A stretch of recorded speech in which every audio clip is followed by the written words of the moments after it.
Hello and welcome, PocketWatch here, and it's about time for another episode of IO. Let's continue the story and let's descend into the stairs, I guess, of the Infinity, as they were called, I believe. It's been quite a long time, actually, since I've recorded last time IO, so let's just get into this and let's refresh our memory, I guess. And yeah, let's just go in. I'm still like wondering why I was able to like complete the road without playing it twice. The spiral staircase that seems to go on for eternity. Hinata and Mayumi are in the middle of it. Pretty much, yeah. That's what we established already. Has a program with an infinite loop been executed? Was there a mistake with the end conditions? Have they lost sight of the return address? Or?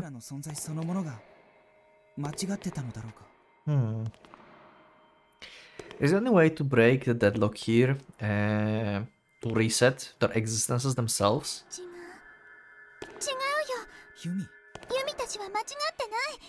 リセットする必要なんてない。信じなきゃ。自分自身を、これまでの自分を、これからの自分を。Okay. ユミがまだクリミナルに入りたてだった頃、こんなことがあったの。Okay.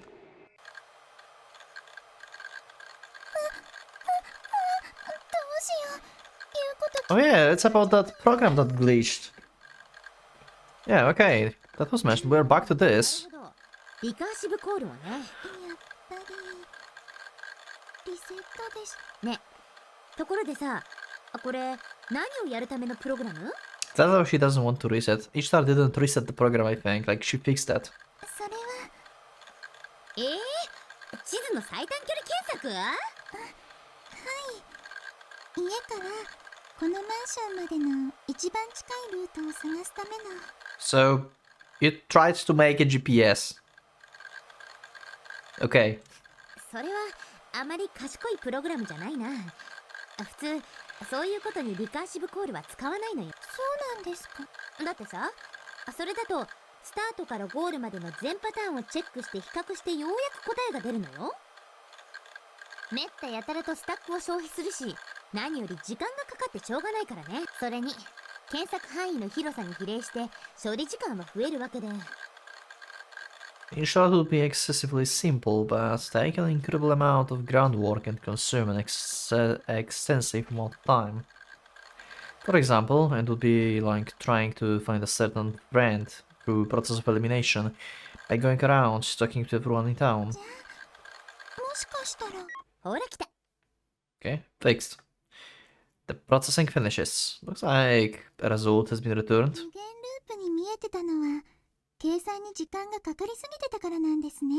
Okay, so it was not really infinite. So Yumi thinks like it's the same situation here. Like they're going to in circles, but there's an end, ultimately. That's what she believes. But is there really the end? Or this loop is really infinite? Maybe home and Ishtar's apartment are connected by the line, the shortest distance between the 2 points. You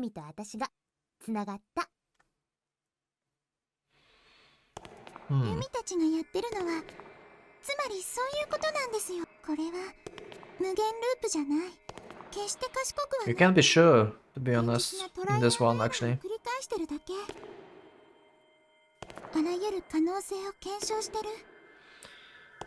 Actually, if you think about this, yeah, like, it has a purpose, right? Like, saving Mutsuki. So, maybe there is actually the end.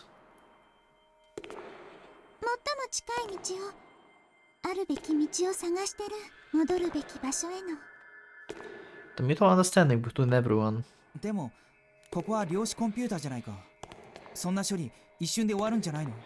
Time probably flies different here.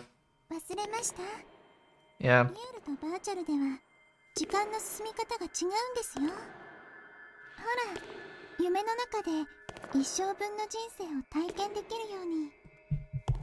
The pronunciation here of the arm displays the time. 4:01 AM.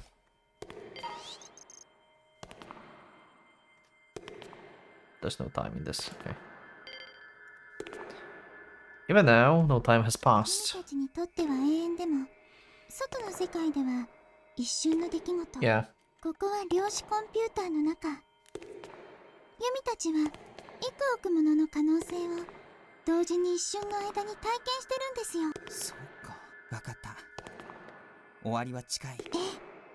Okay. 信じるんです。 Are we actually getting close to the end of the road? Are we going to finish IO today? Maybe I shouldn't take such a long break. She believes in all the programs she composed thus far. That is, she believes in herself. She believes in everything she discovered and in all the people connected to her. The umpteenth transfer begins. So far, the umpteenth time I saw in White Album 2 recently. A few times. There was a nose. They returned to the central room. He and Ishtar are facing Enigma's pod inside which Musky sleeps. Uh-huh. 夢の中でさらに夢を感じるとは、さあ、起こしましょう。これが夢でも現実でも、どちらにせよ、私たちはそのためにやってきた。 Yeah, it's going to be another loophole, isn't it? But when she starts turning to the computer terminal to input the passcode, the surrounding starts filling with light.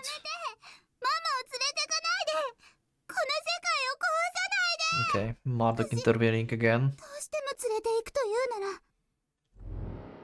Yep, the light is lighting crimson. Oh, we had more of elves.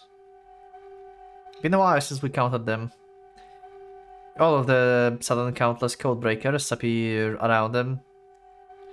They're all nulls, part of the program Musky constructed.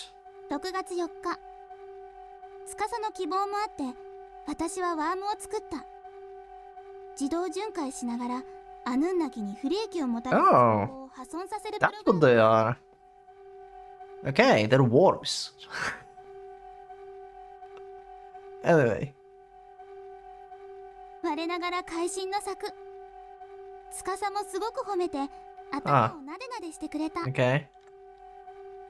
Codebreaker nulls. Offensive programs meant to eliminate those who do wrong to Babylon. The forces completely filling up the room glare at the pair, neither of which has ever witnessed so many at the same time. Although he and his guns out, even he doesn't stand a chance against those numbers. This might finally be a checkmate. Oh, Lem. This is different from usual loop, right? Maybe this is actually the last stop? Like... Just then, Lem appeared out of nowhere. She restlessly flies in front of he and Ishtar as she shouts frantically like a rabbit with a pocket watch. Oh! Oh! Okay, that's a drop. なんだと Yo, what? どういうこと？ Okay. We're trying to break a loop by killing her actually instead of saving her? That's kind of fucked up. Is that going to work somehow? Like, what? 遅れちゃう。このままじゃ手遅れになっちゃう。このままじゃマルちゃんがもっとひどい罪を犯しちゃう。もっとたくさんの人をお兄ちゃんやタルちゃんまで殺しちゃう。だからその前に早く殺してツッキーが死ねばマルちゃんはおとなしくなる。 Damn. もう悪いことできなくなる。 Isn't this lamb is the Mutsuki lamb, right? Yeah, what? だからってそれがツッキーの願いだったから、それがレムがここまで導いてきた目的だったから。 What? Wait, so the outcome we had this far, that Mutsuki was dead, was all the plan of Mutsuki? She wanted to die and stop her, like, daughter, Marduk, the quantum computer he made with Tsukasa, to actually shut down. So we are unable to save her actually? Wait, what? Okay, that's new.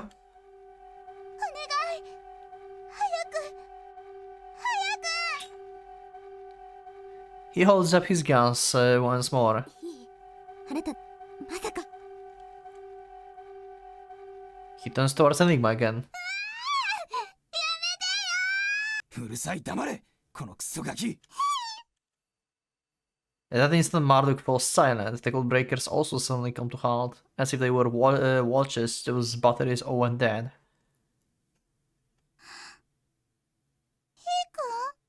Okay, he just threatened her, I guess. 悪いな、レム。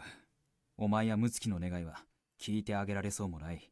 Okay, yeah, makes sense. だって俺たちはムツキを助け Pretty much. ここまで来てムツキの帰りを待ってる世界があるんだから。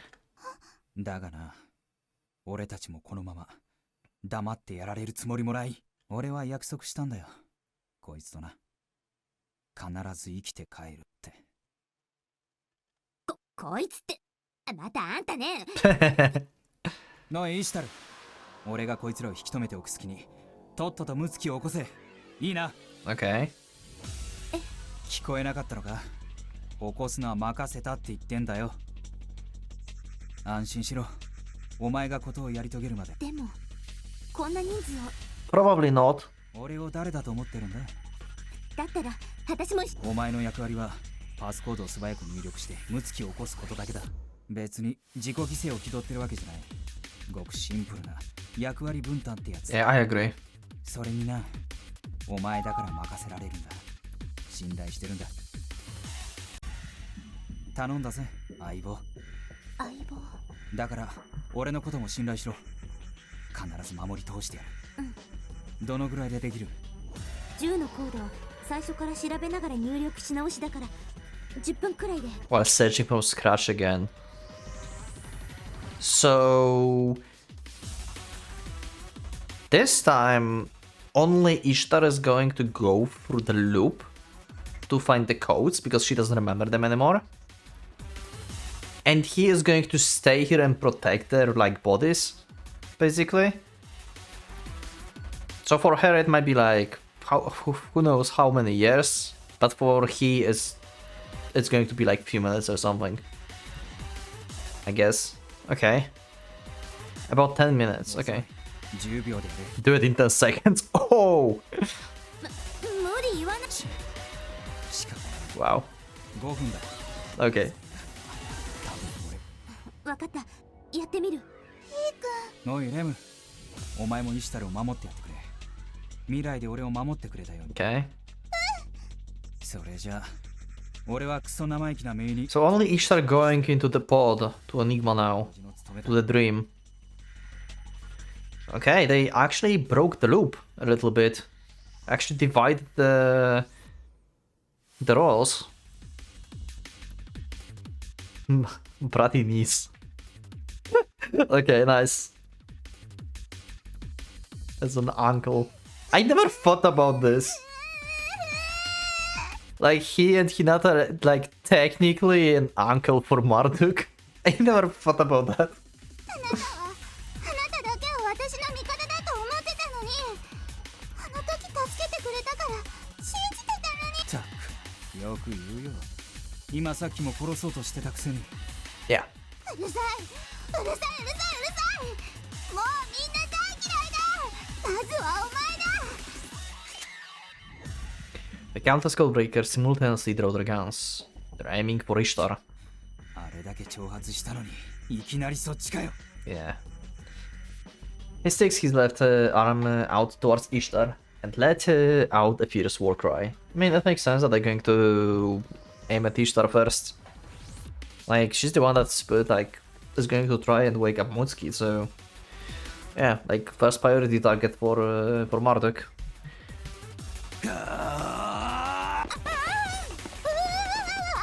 蜂の巣になっちゃう、蜂の巣になっちゃう。蝶々なのに蜂の巣に。 Okay. Just before the bullets reach Ishtar. Also, it's harder to fight while protecting someone, so it's like very good choice from Marduk perspective. A firewall surrounds her and Lem and swallows up the bullets in the blink of an eye. The bullets melt and vanish before they can injure Ishtar or Lem. これはいいくんすっごーまさかしょっぱなからとっておきを使うことになるとは。 Okay, so you had this like here all the time. Okay, so you have firewall against this worm. 何よこんな技私認めてないよ This is Marduk's words. Is it possible for the omnipotent hair to not know something about it? Okay, that's actually a good point. なあ、お前は知らないだろうな。俺が昔勝手に仕込んでおいた権限を行使して作ったやつだからな。 You did? Okay. お前が知らないだけで俺とお前は付き合いが長いんだぞ。何せよちよち歩き始める前の時代からだからな。おいイシュタル、その防壁はあらゆる構成プログラム Okay. がお前たちを守ってだが、その継続時間は5分だ。もう二度とそれは作れない。いいな。だからそれま分かってるでもいいちょっとばかり疲れたが、順番が入れ替わっただけでこれも想定範囲内だ。問題はない。それに約束したろ。よしもし守ってくれなかったら承知しないからね He gives her thumbs up and those words. Two of them stare back into their own minds again. They guess their respective partners' thoughts. They gaze at reality, the past and the future again. お前ら不愉快だもう許さない来い。行くよ The final battle has begun. He rushes right into the midst of the enemy lines. Marduk wave after wave of codebreakers after him. Ishtar rushes over to the computer terminal with Lem. As soon as she arrives at the new computer terminal, somebody starts talking into her head. お願いだから Oh my god, Marduk is... 私たちを Marduk? Why? She should be fighting here right now. Man, she's kinda omnipotent here, you know? Like, you are inside her basically, so yeah, she can be everywhere. She cannot interfere with you, probably, like physically, because of the firewall, but... she can still see and talk to you, probably. There's another one of her existing in the superposed state, with the Marduk holding her own against he. ママは起きたくないのそんなまさかなんでこんなひどいこと私たちはただしどうして私たちの楽園を汚すのあなたたち She は asked us to save her, 何がしたいの and apparently Lem said that she wants to die as well. That's worse. Ishtar's thoughts are thrown into disarray. Why are we here? For what purpose? Where are we headed? Mutsuki-chan? Does Mutsuki-chan want to wake up? Or does she want to remain asleep? She literally called Hinata... I mean, okay, Ishtar maybe doesn't know that. But yeah, like... she literally called to Hinata in his dreams to save her. Could this dream be true paradise? Musky lies dreaming inside Enigma, almost like the fetus floating in amniotic fluid. She remains shut in the device, as if pleading not to be born. Is Enigma warm to her, or is it a birdcage? She trembles, as if wavering in the crevice between real and imaginary. Why do babies cry when they are born? Out of resentment for being born, or to prove their own existence after birth? Why did you give birth to me? Why couldn't you just leave me be? I'm here, I'm right here. Huh? Two overlapping voices can be heard. Musky is crying. The newly woken Sleeping Beauty is crying. Is this a dream? Or the vision of the future? She cries, raises her voice, shouts. Finally she reaches her hand, in desire of something. Of what? Ishtar gently reaches out and pats Mutsuki on the head, as if comforting a child. In that instant, almost like waves subsiding into calm, Mutsuki cries. Mutsuki's hand grasps Ishtar's own, Moitsuki clings to her and grasps for air. Why is she crying? Does she resent being woken? Does she not wish to be awoken? Is it a sin to wake her? Is it a sin to be どうし born? て泣いていたの？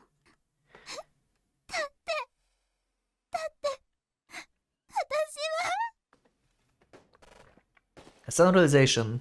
Moitsuki is still in the pod. Was that a dream? Even if it was, that's still too much. ママは起きたくないの。 Marduk repeats.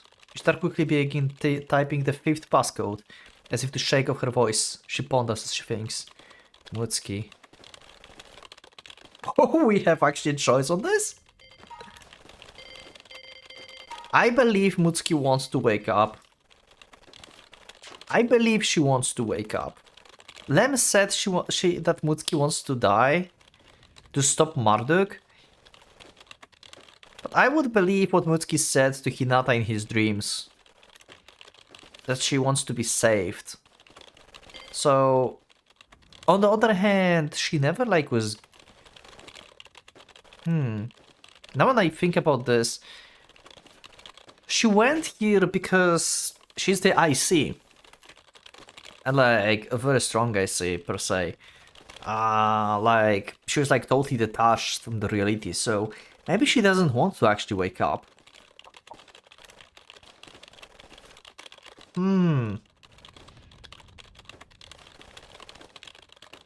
Not sure, to be honest, now that I think about this.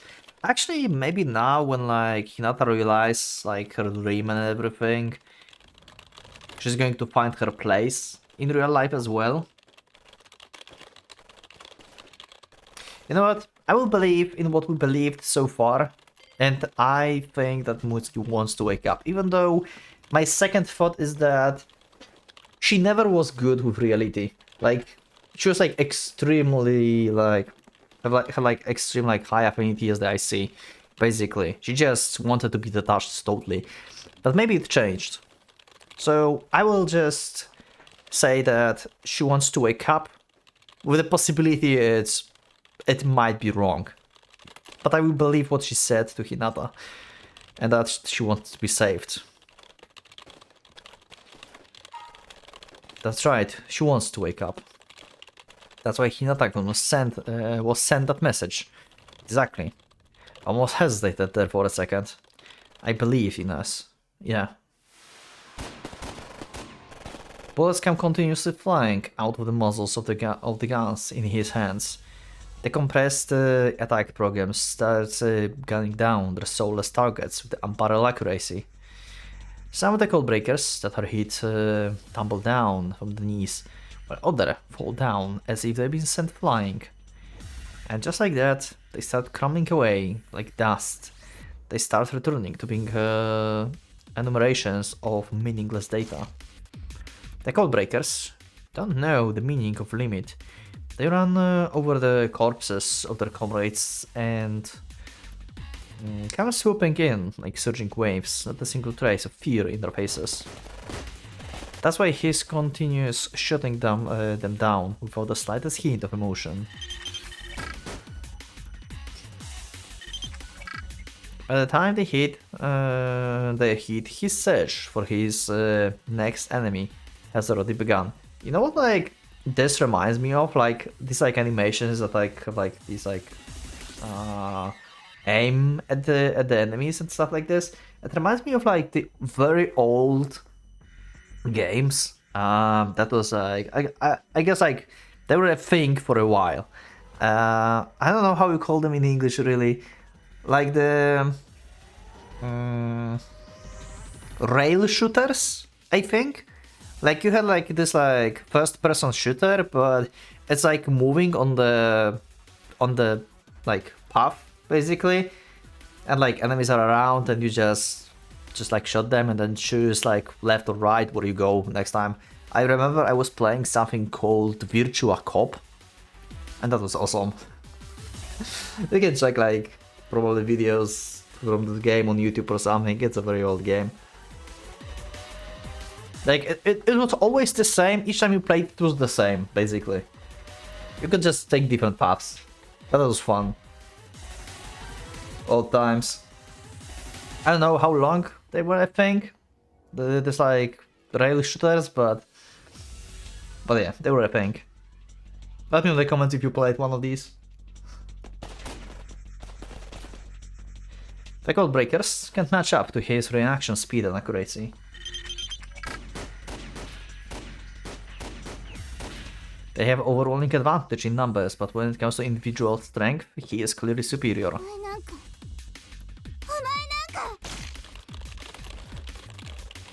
Ishtar continues to input the passcodes, and once again Marduk begins to talk.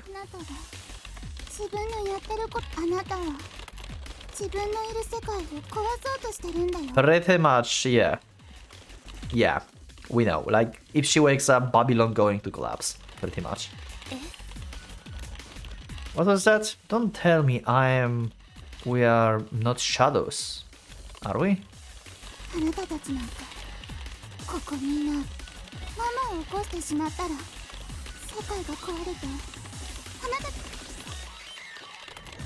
Do we truly exist? Are we shadows, dreams, fakes? Where is the soul? Where am I? Now that you mentioned it, right next to Ishtar is the anxious lamb, a shadow.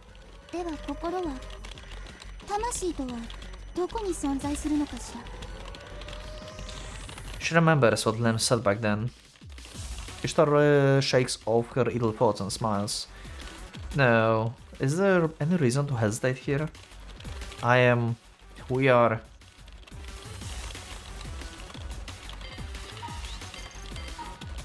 That's a lot of choices we have here, okay? We are... somewhere not here.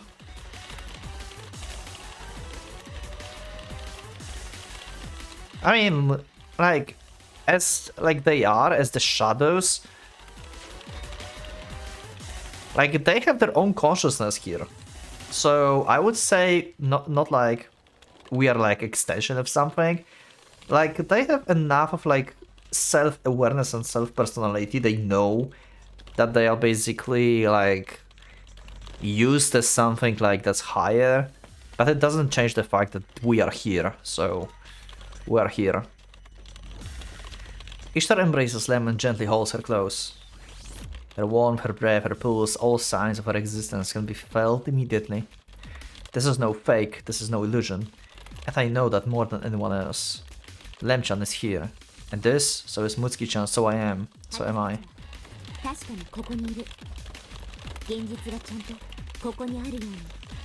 Also yeah, because it's converging as well, right? Like reality and the cyberspace. We're surely right here. I don't know where you are. It's not what's important, yeah. Like, I don't know where you are. Like, you who, like, controls me, basically, right? But I know one thing for sure. I feel your existence. Your warm rhythm of life. Ishtar finishes inputting the 9th passcode. On the other hand, his endless battle to the death goes on and on. No matter how many he defeats, there's no sign of the number of enemies decreasing.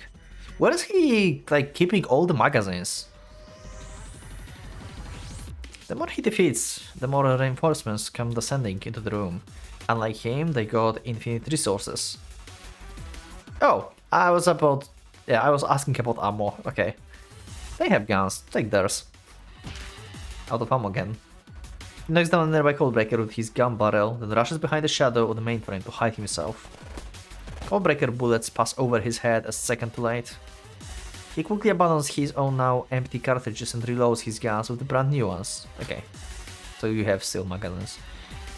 But these are his last magazines, he has very few bullets left. A flustered look crosses his face for an instant that doesn't go unnoticed by Marduk. He jumps out from the mainframe and runs like a gale. Okay. He starts shooting down his enemies with the same ferocity as the god of war. Suddenly, what Nerga once told him rushes to his mind.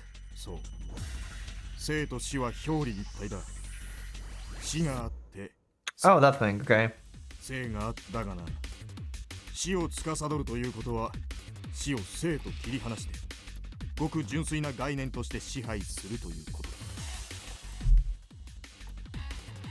だから死を生に持ち込んではいけないし、生を死に持ち込んではいけない。 The black-suited men tumble down before him and turn into data trash, soulless puppets. But his form is reflected in those eyes. How on Targus? No. People does this make? How long will I have to continue this? Instantly bends his body and dodges it. A stinging pain assaults his cheeks. He turns around and fires his desert eagle. He slightly lifts his lips and laughs. He feels like he can understand Nergal words just a little bit. Looks like I wasn't cut out to be a Grim Reaper. Bringing life into death and death into life is the pathetic fate of a fool. Come on, 10 password, come on. Ishtar tries to finish up inputting the final passcode. I am here, the code generated by the source. But just before she finishes typing, his protective wall, which had been guarding the two of them up until now, is lost. And it faded away. 5 minutes passed, I guess. No way. Click enter! Click enter! Sensing the situation, several code breakers point the guns at Ishtar. It's too late. Is this the end? Did Lamb just took a hit? Ishtar shut her eyes on reflex. It hit. Ishtar feels no pain. She opens her eyes. What fills her vision is light of Lamb from behind, hovering with both arms spread wide. No way. Okay, I did not expect that Lamb to like doing something like this. Her body is slowly shivering. Something trickles down, a dark red liquid. Lamb-chan? No way. Lamb threw her body out to take the bullet. The small body formed a desperate shield. This tiny body. Lamb loses her strength and falls down. Ishtar catches her with both hands. Yo, wow. Okay, I did not expect that to have Lamb death by a bullet. Wait, what?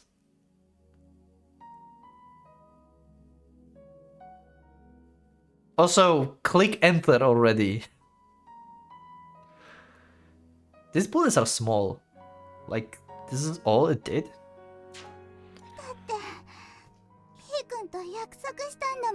Aww. ちゃんを守るってヒー君もタルちゃんも約束し合いっこしてるから。それにタルちゃんはレムの大切なお友達だ。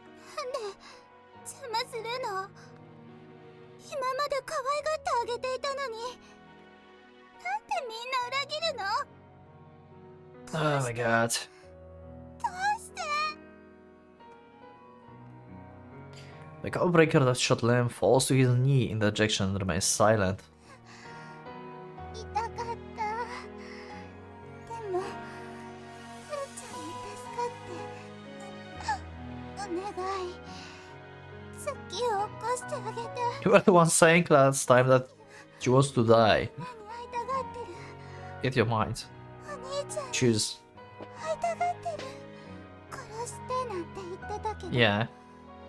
それは起こすのが無理だと思ってたから。 Okay, so it was like just you telling them this, so it was not like Mutki wish. So I was correct. So that Mutki actually wanted to wake up. でもタルちゃんとヒー君ならそれができ。 She begins convulsing. The light enveloping Lamb's body begins to grow faint. もう喋らないで。 Damn. もういいから。ヒーの Out of all characters, I did not thought we were going to lose Lamb. もう消えちゃうから。で、今のレムはタルちゃんとつながってるの。 Uh-huh. ちゃんの中で動いてる肺王がレムの命の源なの。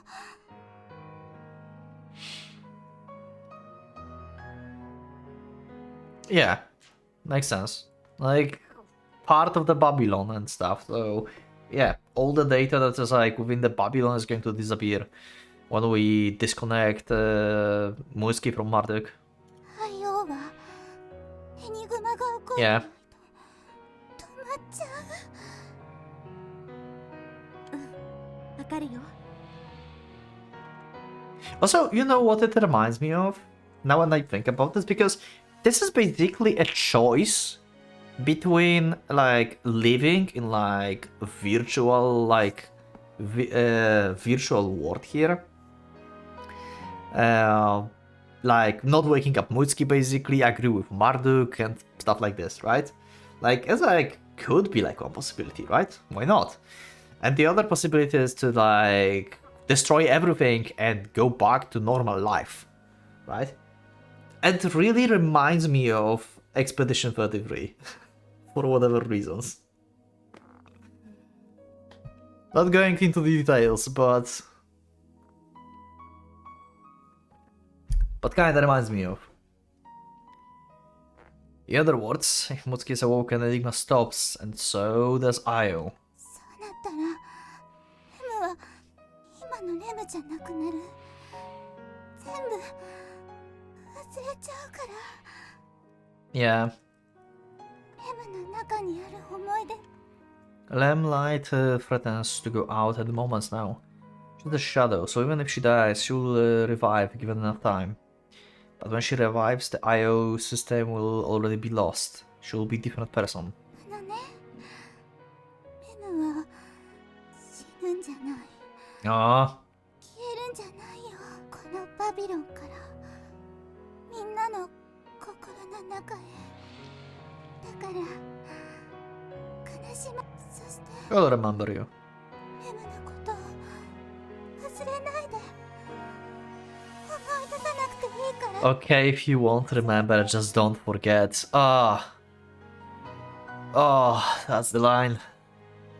みんなが忘れない限りレムは死なない。 Yeah, you will live.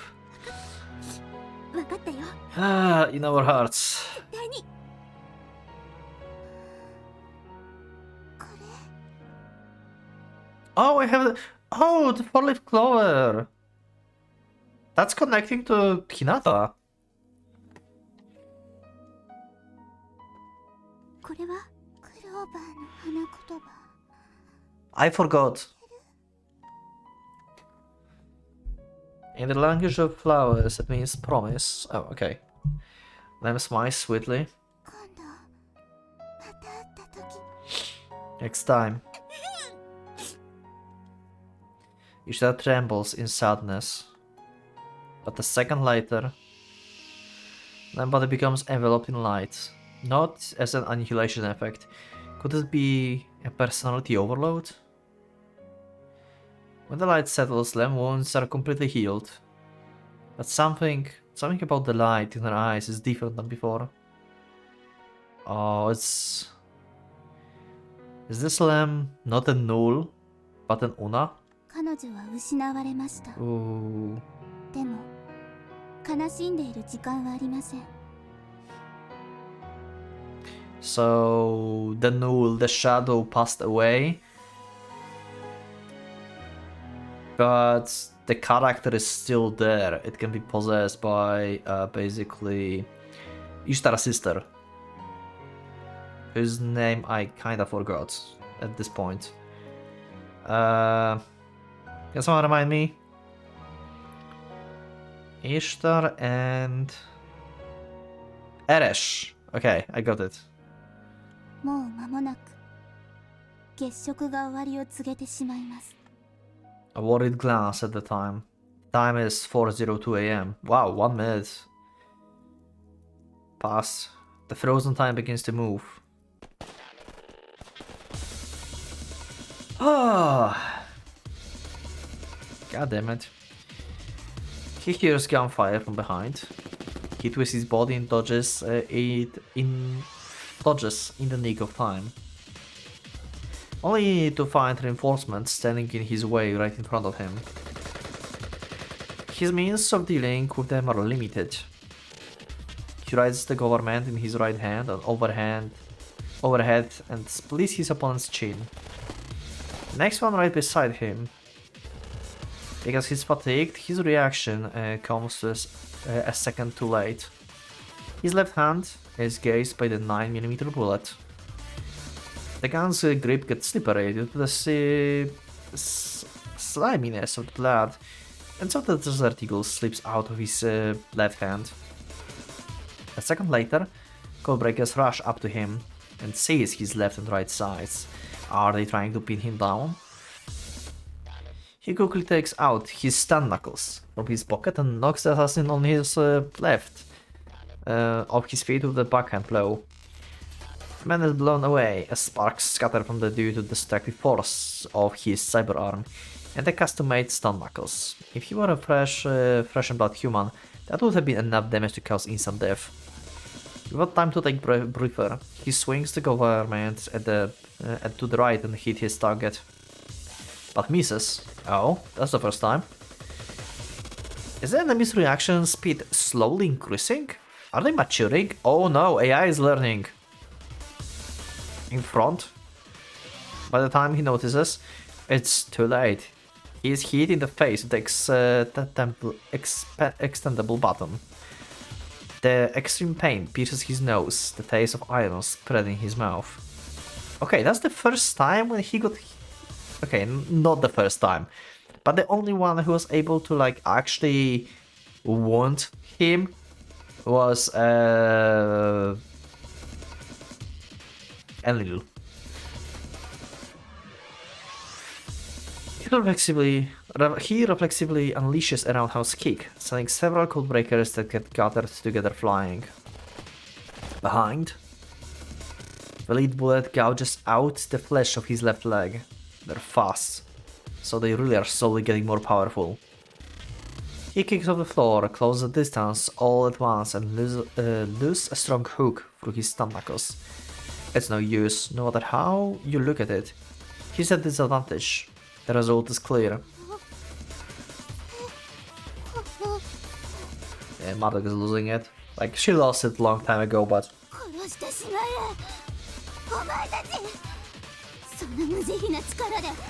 Damn. Yeah, that's a kid with no restraint. From behind again. He tries to dodge, but there's intense pain in his left leg from the wound from earlier. And a second later, all the bullets his enemies fired hit him in the abdomen. God damn it. Ishtar, click the enter! Please! I'm clicking enter each time I have to skip something. I clicked enter more times than you ever.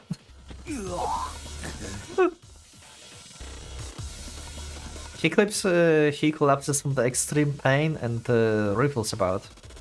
Normally, that would be a fatal wound. It's an extremely severe wound, even for the modded and enhanced key.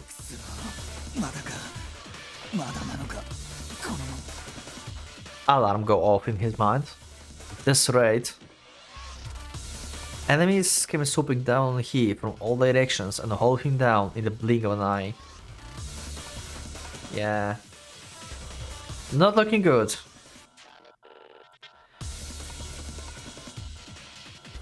Wake up, princess! God damn it! Mutsuki, wake up! There's about 10 of them. No matter how much superhuman strength he possesses, this isn't a situation he can simply escape. He looks to see the muzzle of the water right in front of him. Damn! Okay, that's bad. The codebreaker smirks before he thrusts the gun right at the crown of his head. Oh? Oh, is this what they call karmic retribution? How was that turtle tsurugi called? Oh no, that was fire, never mind. The karmic retribution was the Masamune thing, never mind. Yeah. Hell yeah, we have Muramasa mentioned in the episode, that's a success. He resolved himself. The trigger finger begins to pull him back. Adios. Wait, that actually happened? That's strange. Okay, never mind. There's no pain or impact. Am I already dead? Is death this slow? He faintly opens his eyes. I think like Ishtar saved him, right? When he does, he finds that every single last of one of the immense crowd of codebreakers is completely vanished. Okay, impossible. He shakes his head, then sees Ishtar heading towards him. She's staggering due to exhaustion, but it's clear that her gait is firm. A satisfied smile is on her face, the smile of someone who has accomplished a big job. Ishtar had him put the final code and finally shut off Enigma. Oh, that's why it disappeared. Okay. In other words, Io, which was maintaining the nulls, has shut down. ギリギリセーフね。 Okay, so now it's time to wake up Mutsuki and disappear from this world, I guess. So Mutsuki will be able to meet with Hinata again. And Yumi. Yumi never met, like, Mutsuki per se, but yeah. She walks over to his side, says that, and reaches her hand out to him. ギリギリすぎだ。 He gives Ishtar a light glare as he remains lying on the floor. He presents his right hand. 短期な相棒。 Nice. He takes her hand. He gets back on his feet by borrowing his partner's strength. Enigma lid has been thrown open. She's waking up. Both of them ran over to the pod. We got happy ending! Probably. But both he and Ishtar are sure of it. That she's probably... Mutsuki? She turns towards them. Another loop, yeah, okay. Could expect that. How many times are we going to repeat this? Ah! Here we go again. Yep. So this place really is still inside the dream. Yeah, we don't know how many of these we're going to have to deal with. In that case, they have to log out and head for the next stage. They have to go back. At that moment, あなたたち許さない。私からママを取り上げたあなたたちを。 the door to the central room starts closing. What's the meaning of this? They said they think that they both understand what's going on. The transfer, the logout didn't happen. Oh. Oh! Oh! No way, are they trapped in here? もうここには誰もいない。私だけ一人ぼっち。だから That's new. あなたたちを決して離さない。 Did she just like put us like as like antivirus into the quarantine zone and we cannot like escape? And then a sudden transfer occurs. Seems like we're actually going back, but they are thrown out in the front of the gigantic spiral staircase. Okay, we're back here, but we couldn't log out, so did Marduk just like throw us back into the same instance, so we cannot like actually change the events at all now at this point?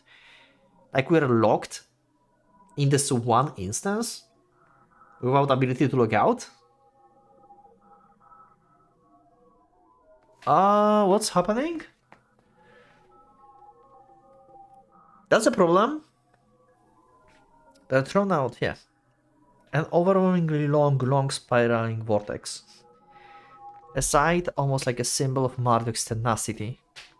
If it comes down to this, they have no choice but to attempt escape by their own means.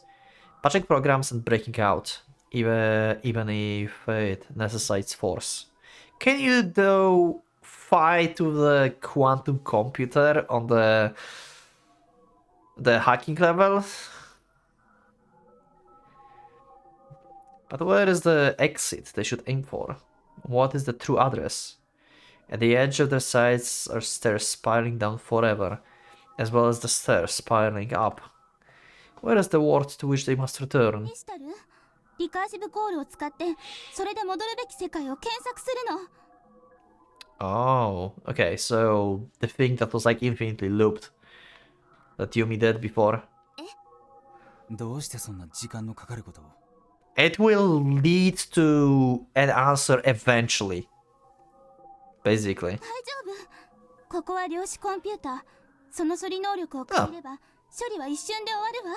Okay. それに、この多層構造の世界では、むしろそれを使わないと正確な道を探し出せない。Makes sense. なぜだどれも本物だからよ。Yeah. Like, they're just like layered on each other. If you were like in each of them, they'd all been real for you, so. Yeah. All of them are real. 急いで。もう月食が終わってしまう。月食が終われば、もう戻れなくなる。 Look up at the sky. Oh, yeah, it's different. In front of the jet black canvas burning a crimson moon. The seemingly eternal eclipse will end soon. In the first place, how long will this world hold up now that Enigma stopped? Right, because if we don't log out, we are trapped in the world where Enigma is not working. Mutsuki woke up, gave us a password, and Marduk just like cut us off from other worlds. So Marduk is like willingly, I guess, sacrificing this particular world to save the other parts.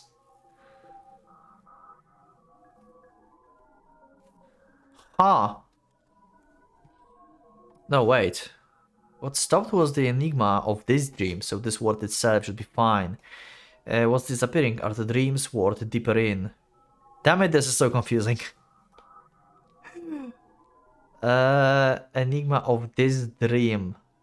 Okay, makes sense. Okay, so we are diving deeper, so yeah, if Muski wakes up, then the worlds that she dreamed of are going to disappear, but anything from this layer and above are going to be fine. Because the layer we are in now is basically a dream from the layer from above. So yeah, disabling the current layer doesn't destroy this layer, only the ones below. Okay. Jesus! 大丈夫。あとは私が引き受けます。 Oh? だから何も心配はいりません。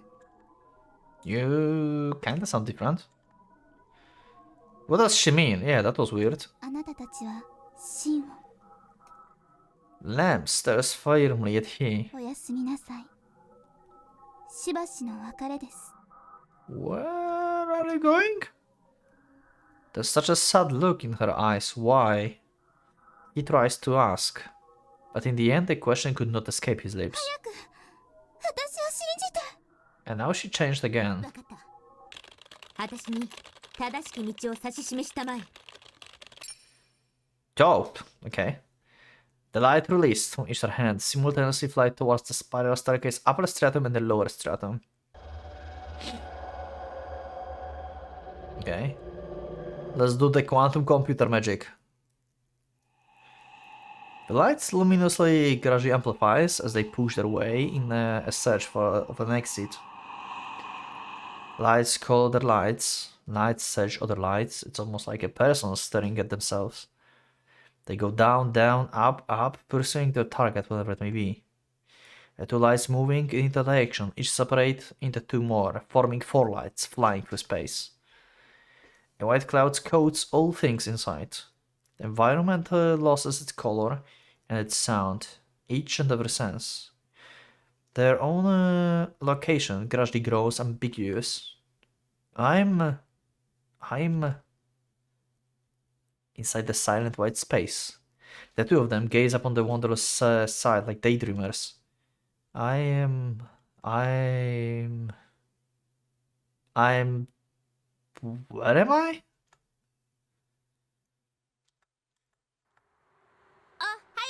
う、ひなた。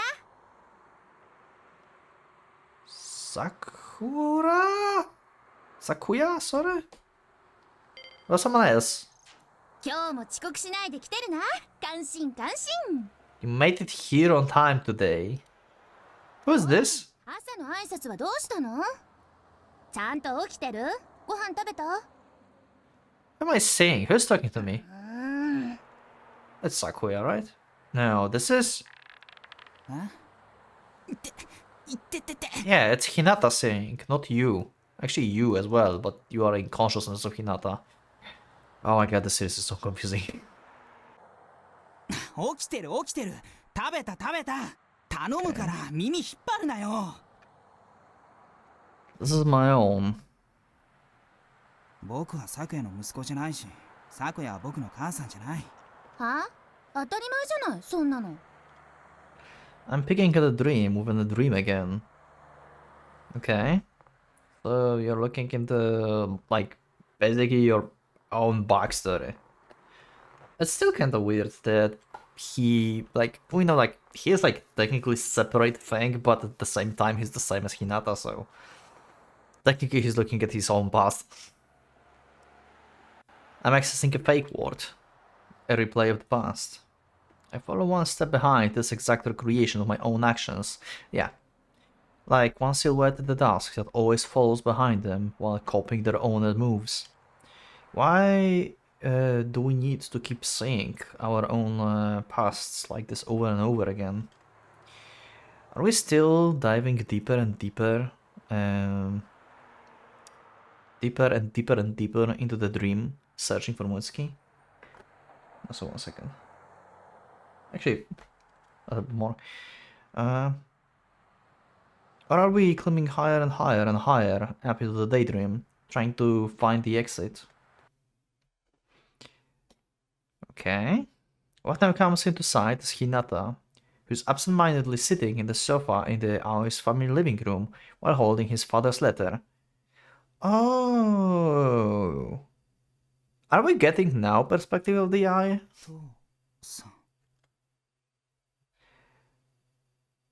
Now then, were you trying not to see him or trying not to talk to him? Which was it? Is this what the white text said back in the day? Or not? I don't remember. Is it possible? What am I doing? To think I'd be commenting on my own past. Does that mean I still want to change this annoying past? Suddenly Hinata turns around and looks this way. Naturally, he can see the one staring at him, although a dubious expression rises on his face. Hinata returns his gaze back forward. Nevertheless, when was it that he began to feel this gaze right after him like this? If that's the case, then we really were also part of the dream, something akin to the shadows of the Babylon. Yeah, so he like realizing that back in the day he started like feeling this presence behind him, and it was him but from like future. This is such a like goddamn it like time, right? Goddamn it, time loops. Is it impossible to meet the real Mutsuki? Is there no ward to return to? Am I nothing more than a silhouette that follows behind someone? No. At that time, Ishtar also caught a glimpse of the scene from the past, at one portion of the multi-layered ward. おかえりなさい、リーダー。お姉ちゃんの電話どうでした？もうバッチリ。そうですか。よかった。そうそう。 Again, yeah. ネットで見つけた。 Oh my god. ヒーが。 This is literally the perspective from the eye. Okay, so it was actually he. Like, follow their steps. さあ、電脳も治ったことだし、久しぶりに思いっ Yeah. きりダイブする。 And now it's going to be like, if only she would tell him. ユミちゃん。あ、そうだ。ジュース切らしちゃったようなので、ユミが買ってきますね。あ、え？あ、うん。ありがとう。いえいえ。じゃあ、行ってきますね。 Yeah. Yeah. Why did she run away back then? If only she had stood up for herself and said what had needed to be said. things would have never turned out the way they did. So it was not just he, because this is like probably the Ishtar perspective, Yumi perspective. So each of them followed their own past back into perspective roads. So they were the eyes. Why do I only regret the past, even though I walked firmly down the path I chose? With those thoughts in mind, the Ishtar of the past looks up this way. How surprising. There's supposed to be no way for Onasama to see me the way I am. But Onasama's left eye was blessed, so... Really? Don't tell me. A tiny bit of expectation. But she tilts her head and resumes talking with her friends. Ah. Wait, don't go, Onasama. At this rate, you will all... Please wait, I'm here, don't leave me alone. Darkness, nobody can be seen in the vicinity. Without an indication at all, my partner, he is nowhere to be found either. Am I alone now? From now on, must I bear isolation without being able to desire, without being desired? Has everyone left me? No. They scream. I'm the scream from the soul. I am right here. I am me, no one else. I'm nobody's silhouette. That's why I will meet Mutsuki and return to the original world. I want to see Mutsuki, I want to get closer to you, I want to see you one more time. And return to where everyone is. A place where we belong, that we lost. We'll survive and return to the world where everyone is waiting. That's right, I'm here. Like, this is kinda crazy that... Like, to be honest... We don't even know how real world looks like in IO. Because it seems like... Even like road A and B could be... within a dream already. That's why, like, you know, they had this like eye looking for them from behind their backs, and all the weird stuff that was happening around. Of course, you are here too, my most trusted partner, my comrade who's always been my side, and most of all, my friend who I opened up to. I can see him, I can't touch him, but I certainly can feel him. His warmth, his breath of life. You are there. Also... Okay, never mind.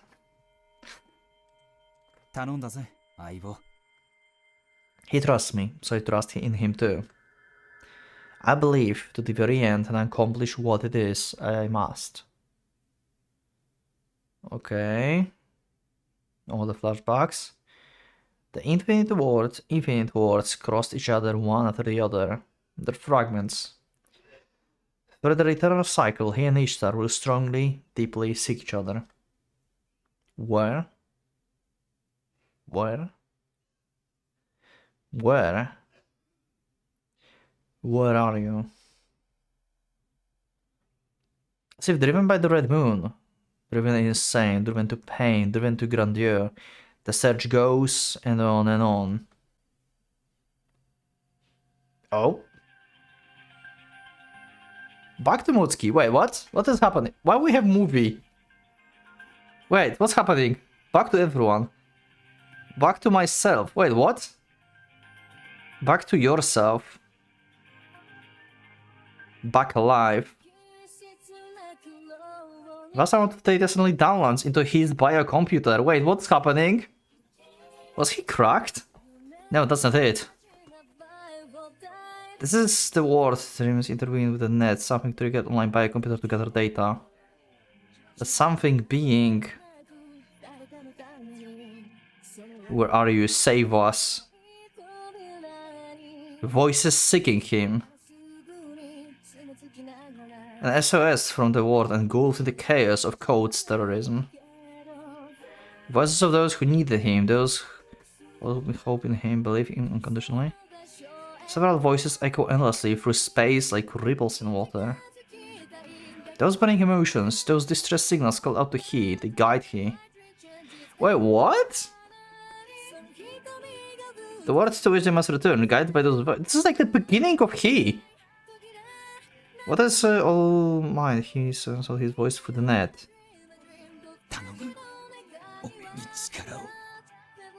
Please grant me your strength. Shows the papak.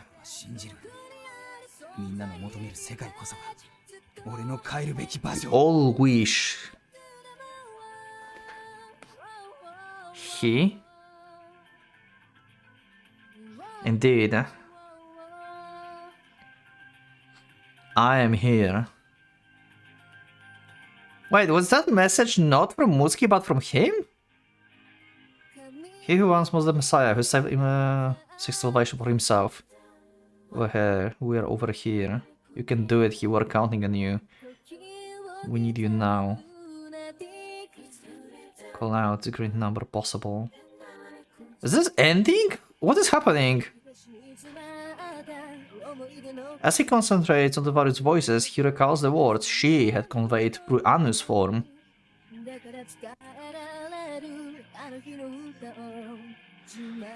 Believe in yourself. As long as you can believe, don't stop believing. In the midst of the infinite multi-layered world, he senses the existence of the world to which they must return. No, this is continuation. So this is like actually... What? Ishtar eagerly awaits for the search program to return the answer. It's still searching. It's okay, no need to worry. It will find the answer for sure, be it hidden at the end of eternity or the bottom of the abyss. For sure. I wonder if this is copyrighted, probably. Look up to the sky. I don't know if I will be able to leave this soundtrack. The moon already shade in red gold. Eclipse is ending. All too quickly. As if time were walking over time to compensate its absence. Hurry. Hurry. Hurry. Hurry.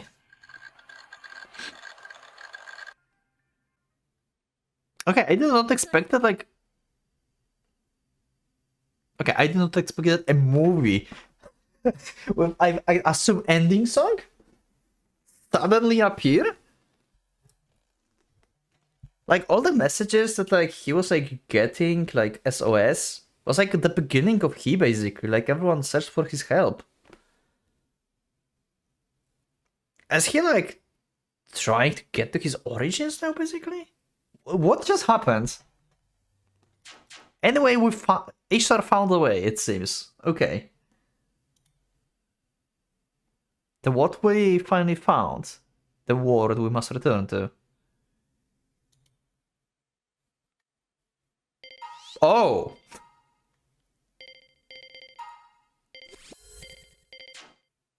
Is this one? Is all of them? World we must return to. Like, we as, like, Ishtar, he... I will go and I will say... It's all of them. Like... They don't exist within the one time period. Within the one... I mean, within the time period, yes, but also... Not like within the one world. It's multi-layered and they exist in all of them.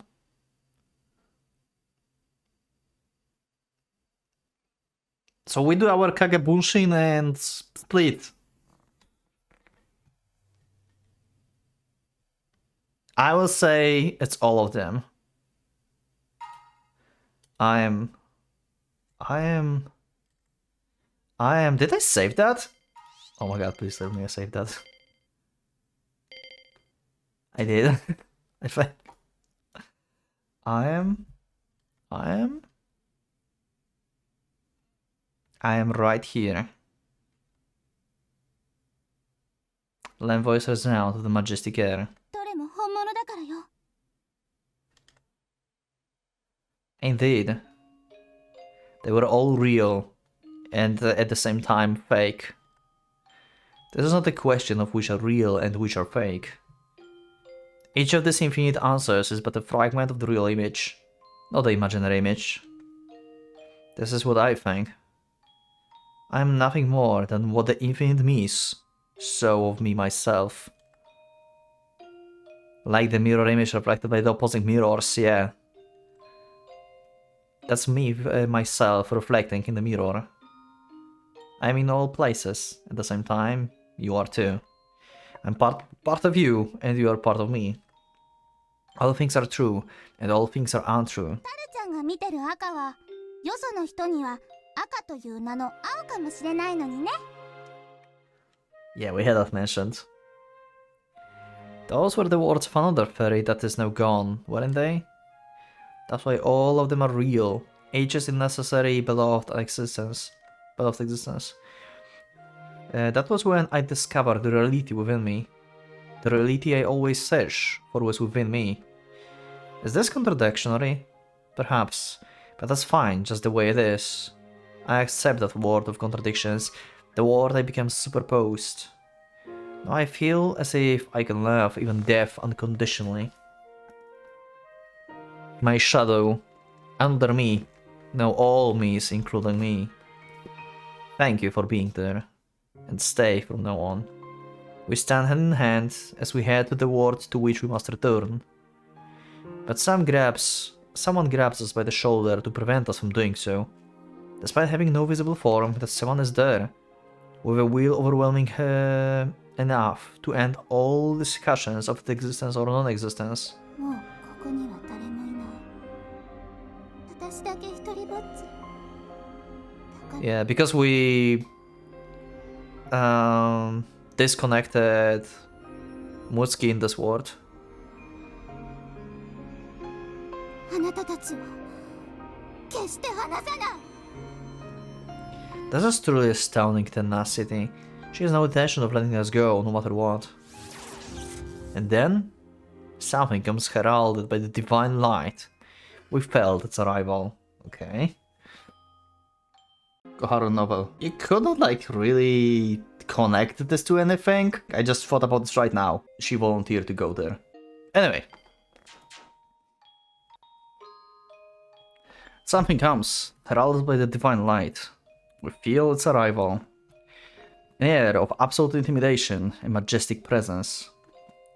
A pressure somehow resembling that of Marduk. Okay, I guess Ashur, because that's the other quantum computer that we have, right? あなたは Marduk voice gives rise to confusion. That something appears to be talking with her, with soundless words. 私を探していたの？ずっと昔から？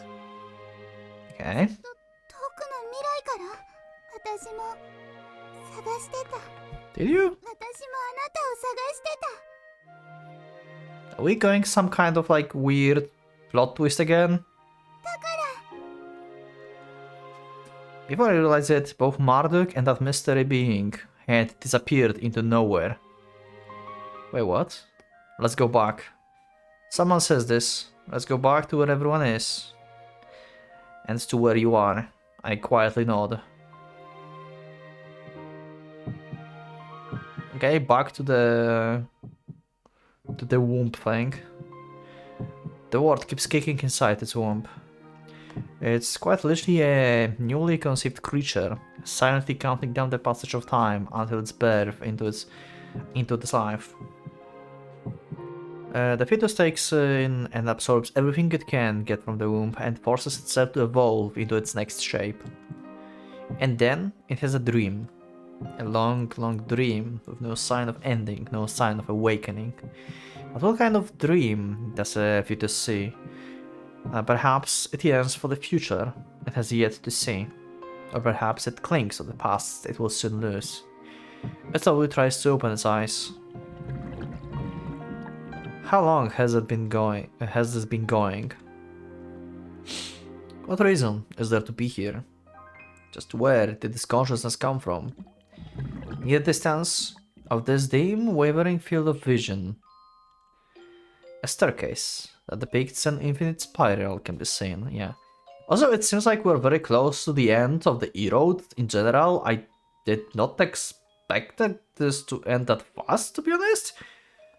But if like anyone like watching at this point on YouTube, you can let me know in the comments what next visual novel you want me to play after I finish IO basically.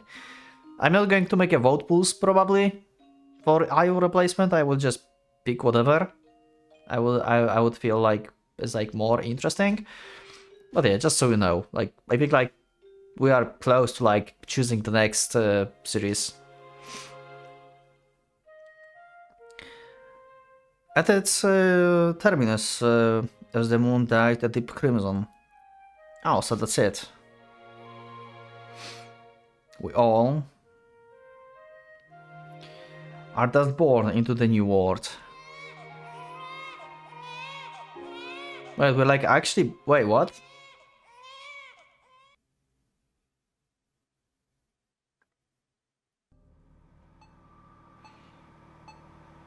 Awakening. Hinata awaken. Okay, I'm confused. The image that fills my now open eyes is the vital monitors displaying heart rate. So, Marduk went away somewhere and we managed to escape from the quarantine zone basically. Somehow. Because she left. So we are a layer above now, right? We managed to log out. Right? As the vital monitors displayed heart rates. I get up out of the Enigma pod I was in and survey my surroundings. Okay. And they haven't been confused in the past 5 episodes. This is where Mutsuki's sleeping, the core central room. We're back, huh? Oh, so we're back to the... At least, like, semi-original layer? Where we fought its original layer? The time is 5:31. Just like the night sky at that time, the total lunar eclipse is... No, it's different. The images being projected from the live camera show that the lunar eclipse has already ended. That's a full moon again. Then, what was I seeing up until a little while ago? Was everything what just happened events in Mutsuki's dream? Pretty much, yeah. We came to think of it, it's been 90 minutes since we entered the pods. That's one sleep cycle. At the same amount of time it takes for a human to have a dream. Huh? Come to think of it, where's Yumi? She's nowhere to be seen. Wasn't she... Shouldn't she be in the other pod?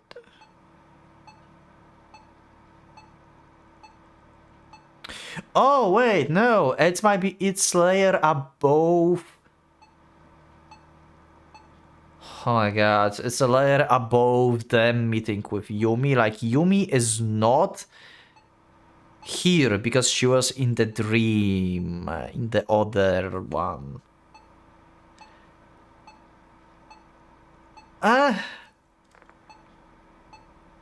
The pod she should have been in is empty. Okay, yeah, she's not here. Yumi? I put myself together and walk over to Enigma where Mutsuki is sleeping. She's still sleeping peacefully even now, so... Is it like all of like this like weird shit was happening? Like, it's like he actually not a part of the higher realities. He's only within the lower ones. Like, Hinata never became he in this layer, basically, and he never met with Yumi again, so he found this place by himself, basically, somehow. So this is like original story here? You're right, Yumi doesn't exist. Hell yeah, first episode proven me right again.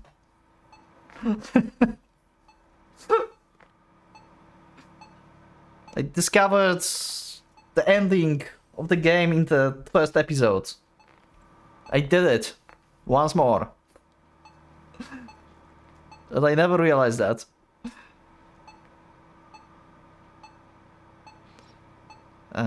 She's still sleeping peacefully even now.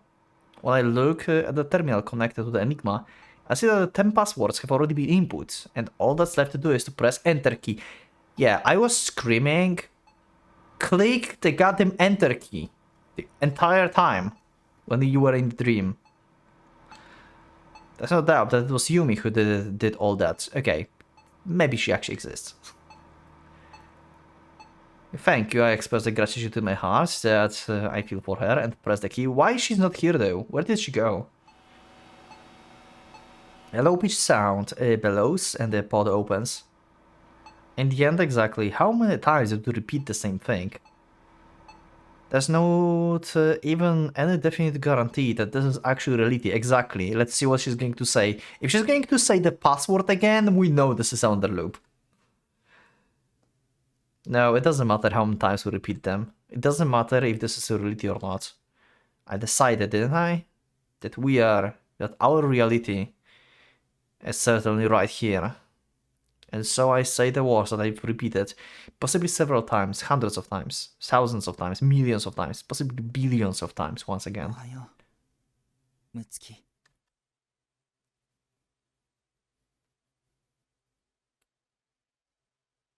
And... God damn it! You're not going to tell me?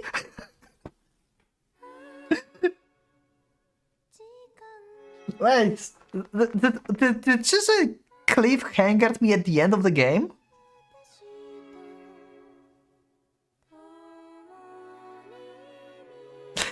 Wait, so I will not know if that's another loop or not?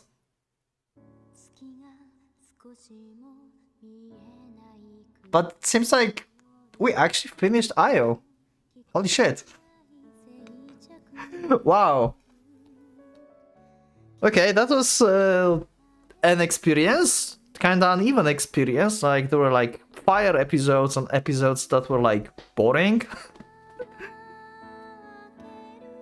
He said it doesn't matter. Because he will try over and over until the last loop, yeah. Where is Yumi though? Where did she go? If that was actually her who inputted the passwords, then why she's not here in this loop? If that's actually a loop. Huh.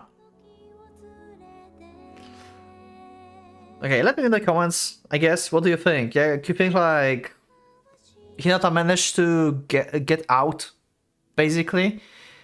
Because if you think about this, like, seems like Marduk went away with someone, I assume, the other quantum computer, Ashur, and she's not like protecting the dream anymore. Maybe she doesn't require Mutsuki anymore, you know, to protect Babylon. Maybe together with Ashur they can just maintain this. So she let us open the pod? I don't know. What do you think? Let me know in the comments. If you think like this is the last loop, or we are like Hinata is going to keep like going on.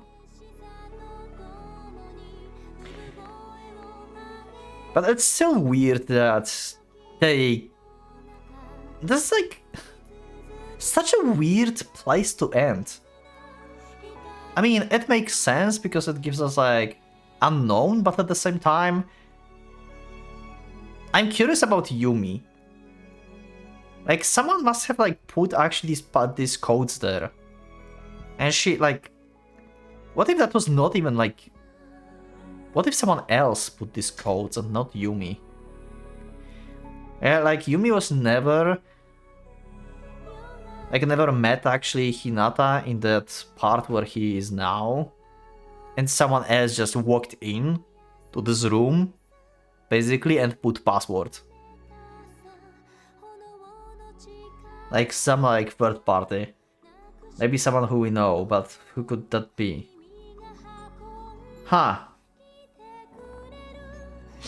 Anyway, YouTube, I will see you in a second. I don't know if this is copyrighted, maybe it's silenced or not, but I will wait until this ends and we'll check the death rack to see like what we get and stuff. So be right back, guys.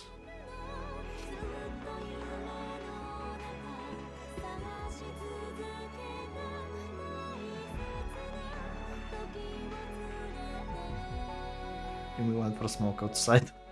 I'm done with this bullshit.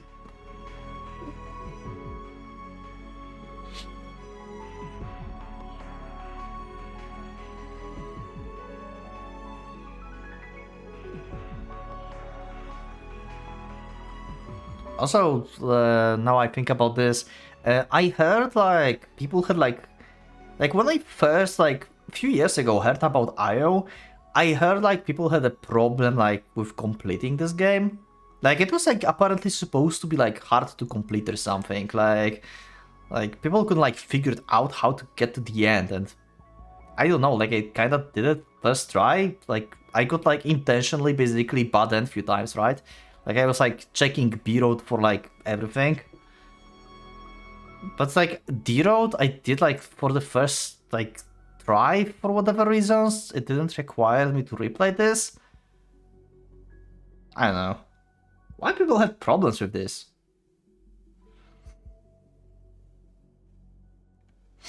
Okay, is there any after credit scene?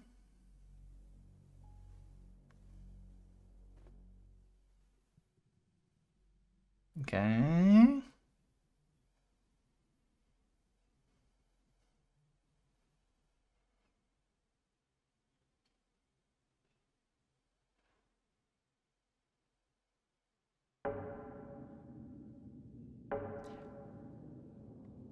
Why? Okay, after credit scene. Okay.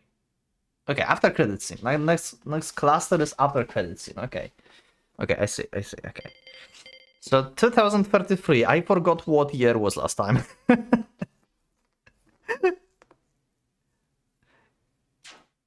Okay, let's see if Mutki woke up or not. This is like, I guess a time skip like year after or something, I assume. Is it? Let me just load the game. 1 second, I will just check. 2033. And what's the date? 10/08. Actually, I can see here. Yeah, it's a year after. Yeah. Mutsuki was supposed to like be out of oxygen basically if you would leave her there for another year. Because Anima was not able to support her life. So we have a year time skip here. Okay. Almost a year. Oh, they just said this. God damn it. I should just read.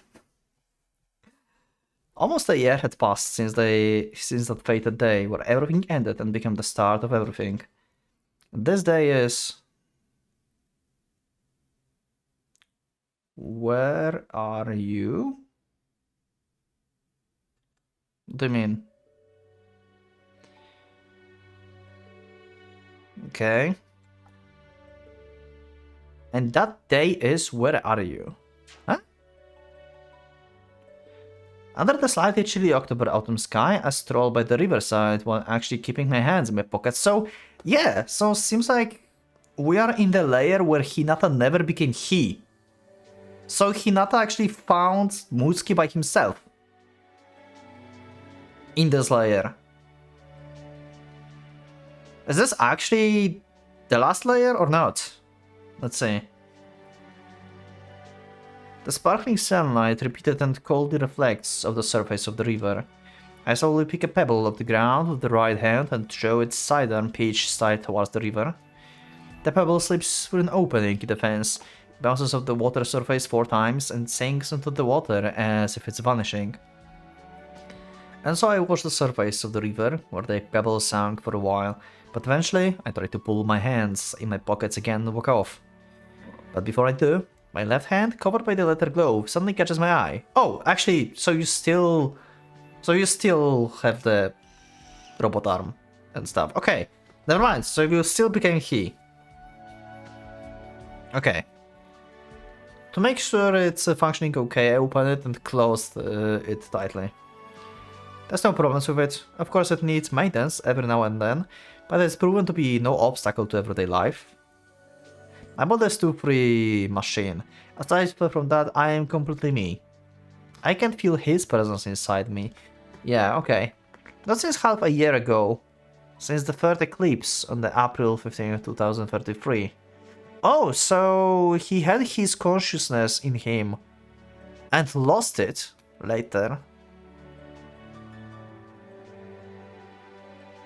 Oh, I know why probably. Because the third eclipse, from his perspective, was the last eclipse that he could access. If you think about this, because his story ended with like Mutsuki dying and everything was collapsing. So after this time, he's not a part of Hinata like world basically. Okay, I guess that makes sense. Like he cannot travel into the future; he can only travel into the past. The same with Ishtar. Yumi, I guess. Okay, that makes sense. So is this actually reality? What's real? I see a family of 4, a slight distance away from me. A lively boy of 4 to 5 is riding on his father's shoulders, a wild smile crossing his face. Next to them is the girl, about the same age as the boy, maybe they're twins, who's clinging to the mother's back and sleeping. The boy points to something in the distance and says something. When they hear that, his parents look at each other and smile. The girl disregards them and continues sleeping. I survey my surroundings. They are full of the lightly drifting wind and peacefully everyday sights. Living in those nightmare-esque days I experienced last year, truly do feel like they were something out of a dream. 1 year ago, October 19, 2032, I remember the events that happened after the commotion. Oh, she actually woke up, okay! Wait, mission accomplished! Holy fuck! Thanks to Yumi and Ishtar help, I was able to safely get Mutsuki out of Enigma. So Yumi and okay. I took her and left that place so we could escape.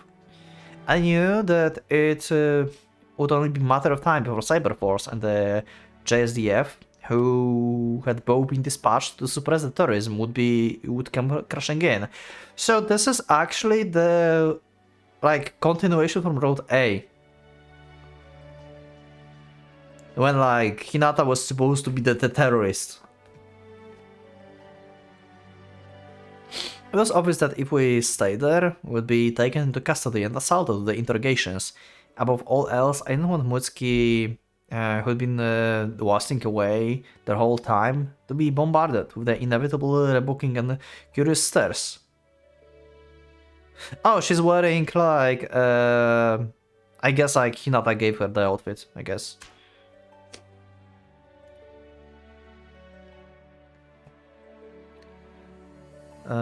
Though I didn't explain a thing to her, Mutsuki obeyed me without a word, as if she's already surmised everything. I mean, we're inside her dream. So yeah, she kinda saw everything. And so we quietly used a secret escape passage that those outside still didn't know about and successfully escaped the core. At the time I didn't know what was occurring on the outside world. According to the news, it seems that the code's terrorism was quickly suppressed. It appears that the ringleader behind terrorism, Enlil/Izumo Tsukasa, was able to successfully escape from the scene and evaded capture. Okay.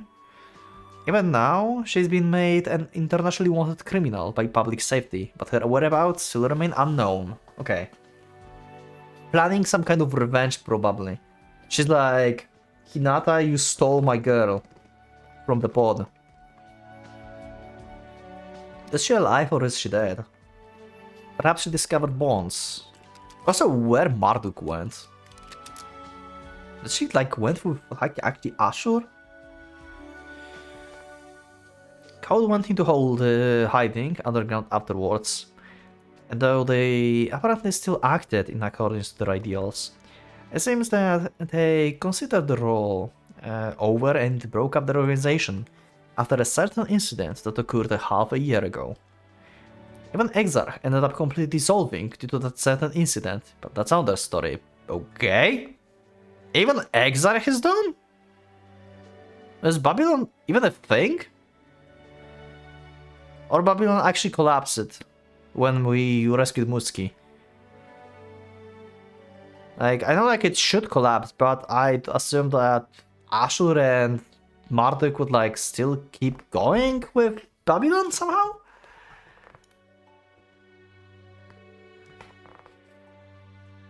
Now then, what became of the others who were caught up in the maelstrom of incidents?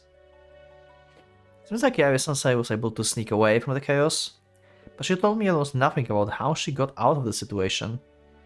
She just quoted Napoleon and with that usual playing dumb tone of hers and said, "Listen up, boy, impossible is the word to be found only in the dictionary of fools." That said, is beyond my area of imagination as to how she obtained them, but it seems Sensei has got connections of sorts, even with the authorities. If that's not it, then there's no way she could have slipped out of that encirclement.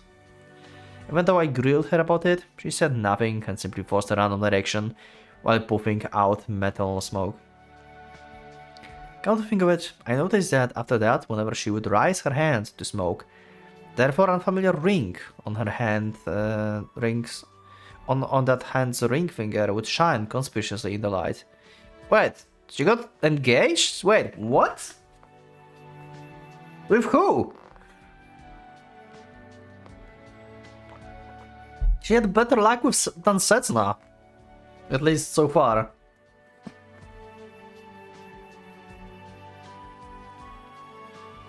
Referencing White Album too, if anyone asks. Sensei sheltered us for a while afterwards. Because Mutsuki and I were too deeply involved with that incident.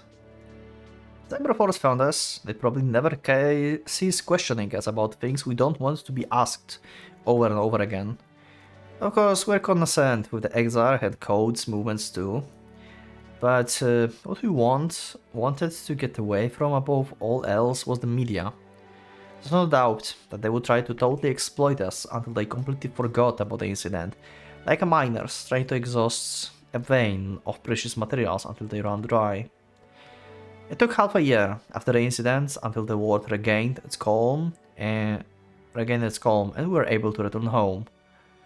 Come to think of it, what became of Ea and Yumi friends at the Criminal?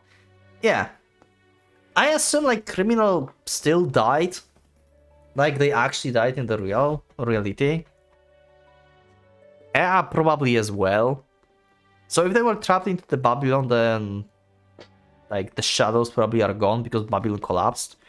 Unless Marduk can still manage Babylon together with Ashur without having the storage memory made out of Mutsuki somehow.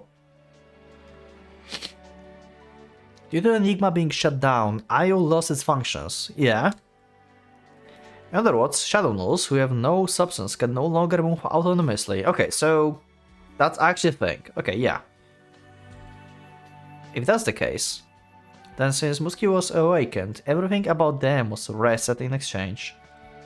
Yumi friends should be currently sleeping quietly while impatiently waiting for their masters who haven't shown up to access them. Okay. When I tried indirectly asking Sensei about it. Oh, you mean Meg and the others? They are still living now, in paradise, she said with a smile. Okay. In her hand was an empty exabyte crystal. I don't feel it's empty if she shows that. I feel utterly confused. Paradise. I think that means Babylon, but what does she mean by living? Was it symbolic meaning? Or are they are existing as NPCs in Babylon, as automaton-like beings who just follow the same predetermination path, length over and over again? Or is IO still functioning now by the different method? Even now, the loss of the Enigma. Yeah, I'm still curious, like, if they can still function without Enigma. Like I said, maybe like together with Ashur, Marduk can still make them, but I don't know. If for argument's sake, the Shadow Null's autonomous actions have resumed, then what happens to their memories? Do Yumi friends and Ea, who were suddenly reset, remember their events of that day, even partially, or have they completely lost memory of them? Since I stopped diving into Babylon after that incident, I don't know the answer to that. I almost forgot to mention it, but Babylon is still continuing to quietly exist underground. Okay, so Babylon did not collapse. Also, why my game is lagging? Like, what the fuck? Why visual novel is lagging?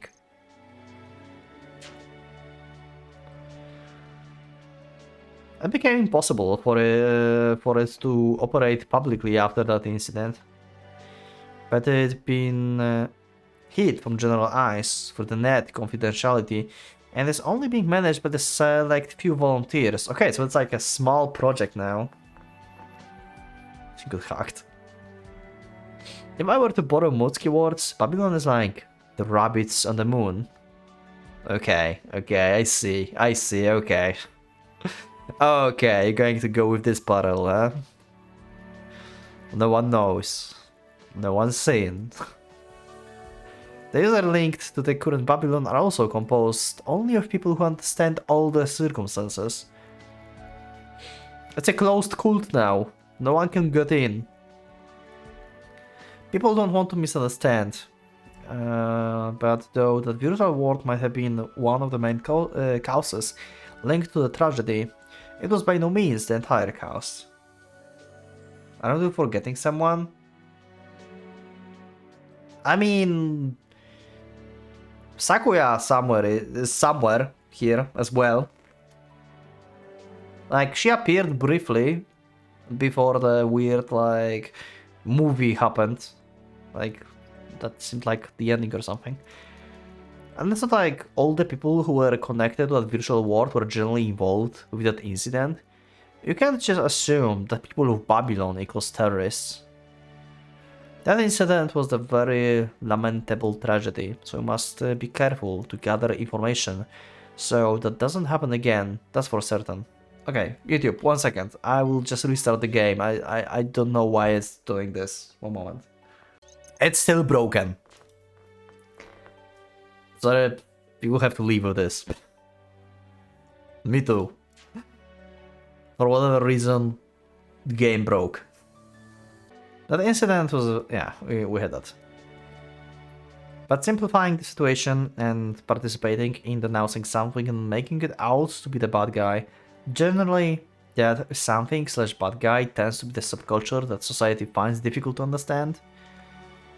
In attempt to maintain the tranquility in our hearts, actions like that are mere folly that capture us in the illusion of morality play. And so ignoring reality like that could just cause a similar mistake to occur. They mustn't misunderstand. What they should be doing isn't pushing all the blame onto the party, or intending to understand just by following a biased value system. That's just merely going with the flow without thinking for yourself. To a certain extent, that's a slow death. Thank you for the commentary about society, Hinata. Very educational. Yeah, like I have a feeling like Hinata Road is like in general, like Hinata Perspective and Hinata Road is like the biggest info dump in the entire game about like history, gods, society, and like all of that. And he also gives us a lot of info dump, but about guns. They're both are nerds. What one really needs to do is to inspect all value system and think seriously. Understand that which you don't understand, and keep maintaining the attitude of trying to understand. I know nothing, but when compared to the intellectuals in the world, I know that I know nothing. Yeah, that was a famous phrase made by someone that I forgot the name. Who was that who said that Aristoteles? I think, maybe? Or something? Who said that I know nothing? I forgot who, but someone said that. If I were to try to surpass them, then that's what it would mean to be self-conscious. Plato. Oh, okay. We need to remember Socrates' words now. After that, I think you will discover the road to true understanding and the resolution. And so, as long as you're thinking, foolishness is not something to forget either. Time to get back on topic. Oh, the game stopped lagging. It was never revealed what happened to the quantum computer that was managing Babylon after that. God damn it! At the very least, I don't know. I want to know. Like, what happened to Marduk? Where Marduk go? Did she met with Ashur? Like, Marduk was basically in the same room as Enigma, right? That was the center, the core. And Ashur is the computer within the Exarch. Exarch dissolved. What happened to... I would expect them both being shut down, but...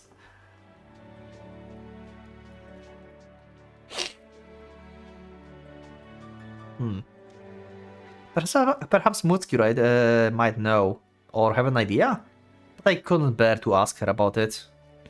So I think I should just put it aside for now. Information is something that is naturally told to people who should know it. If someone not like that wants to know it at a time they're not meant, then they need to pay the proper compensation or suitable reparations. Those were Nergal words.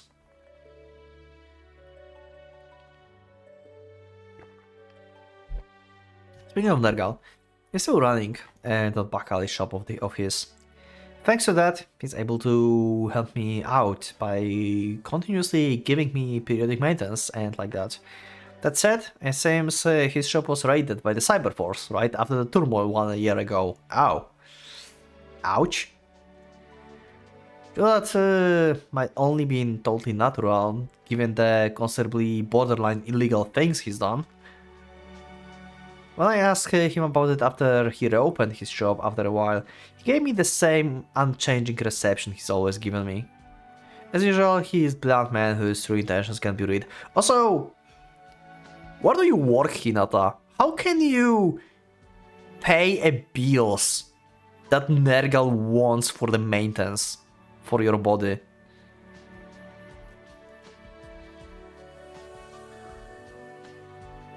But for some reason, it feels like he's been less edgy with me. That's the impression I get at least. Okay, maybe he's not charging you as he used to. That is money. Oh yeah, he died, right? So we probably inherited his like scientist money. It's also gotten to the point where at times a lonely look will cross his face, and at other times he would retreat into absent-minded thoughts. I wouldn't have thought either to be possible in the past. When I told him my thoughts, all he did was go huh, and give me the silent treatment. Before I knew it, Nergal had washed his hands clean of conducting illegal transactions. Oh! I heard rumors of Yumi every now and then. Okay, so she is actually a thing. She's actually real. Okay, so they met actually. It seems like she also visited Nergal's shop too, probably because she also needed periodic maintenance. Yeah, makes sense. I've also heard stories of her from the properties of her favorite Manjiaki restaurant. Oh yeah, the one that Ishtar was going to before, everyone and stuff. And actually Yumi as well, yeah. I haven't seen Yumi since the day she vanished before me. No, to be accurate, I met up with her once. A certain incident being the trigger. Okay. What do you mean certain incident? To tell the truth, I also know her contact address, and I briefly talked to her over the phone once I had a business with her. But that's it. If you ignore those 2 times, then you might as well you and I have cut off contact with each other and are staying that way. Why? Like... why? If I put an effort in trying to see her, I might be able to see her whenever, but... I still can gauge the distance between Yumi and I. Come to think of it, did Yumi go back to school? I don't think so. Did you? Kyoga Private Academy, which had been closed for the long time due to the influence of the incidents, finally resumed lessons after 10 months of inaction. Of course, the management ranks were reformed, and now that eggs have been dissolved, management has been passed over to a new sponsor. But fortunately, it seems most of the former teachers were retrained, only natural of course. Most of them were completely unrelated to that incident, and the ISSA also returned to her old post. Okay.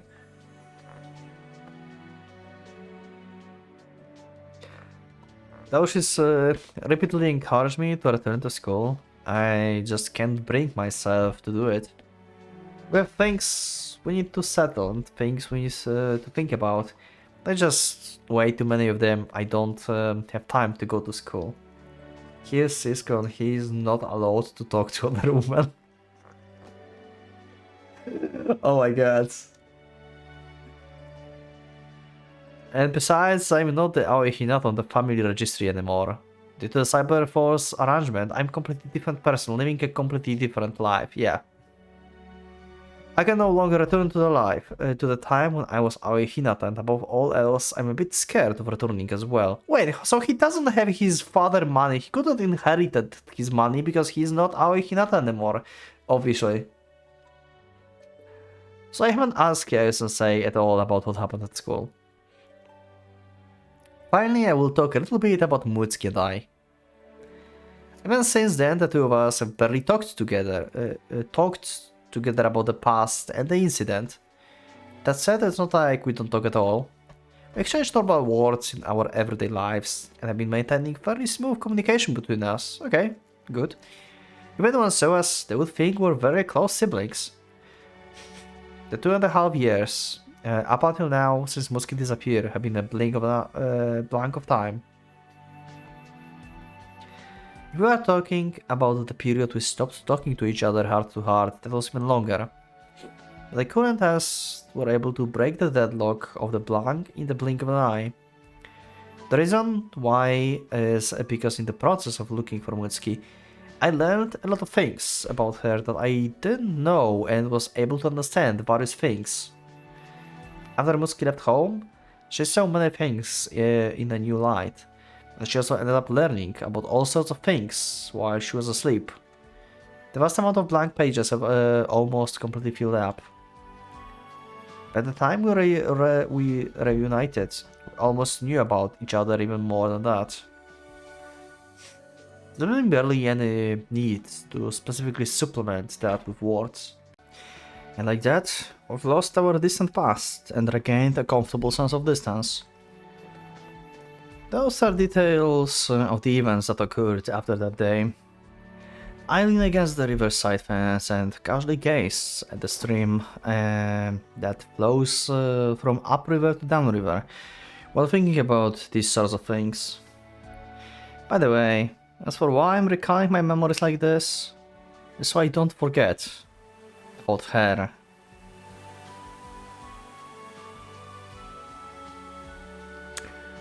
Hair? The wind feels like it's getting colder. I move away from the fence and head towards the staircase leading up the banks, but what do you mean by her exactly? You talked about Yumi as Yumi. You are with Mutsuki already, like she's saved. Okay, we saw Sakuya only in the layer below Maybe she died actually? In actuality? And she's no longer here or something? She died at the Exarch rate, maybe? Like, that's like canon? Does she mean actually Sakuya? Does he mean actually Sakuya? I move away from the fence and head towards the staircase leading up to the bunks. After walking for a bit, I spot the family of four I saw earlier ahead of me. It seems that a sleeping girl on her mother's back woke up when I wasn't paying attention. She's looking at the sky with a happy expression. Is something in the sky? There's a look of curiosity in her eyes, making it feel like she spotted a fairy flying in the sky or something. A fairy. I looked up at the skies as if lured in. Oh. There's really something flying out there that's called plane, probably. It's an everyday sight that I see. I can see a giant white blimp to the west. It's slowly moving from north to south. Oh, okay, you mean sun. Right? No, wait. From north to south, not from... Oh, wait. Not... So that's not sun. North to south, okay.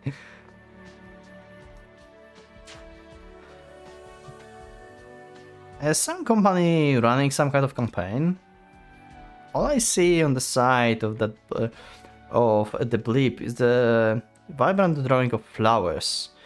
Neither the company name, not the product name or anything like it is written there. Suddenly the picture of those flowers reminds me of words, filled with slight hope. Where are you? Are these filled with hope?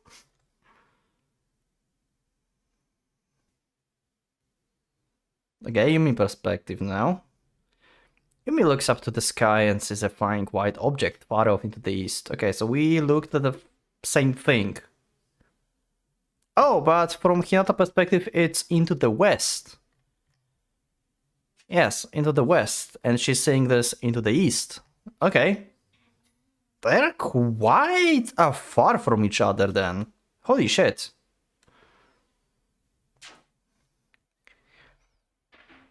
Almost like, you know, like they're like in like two different like separate ways, like the Ashur, basically.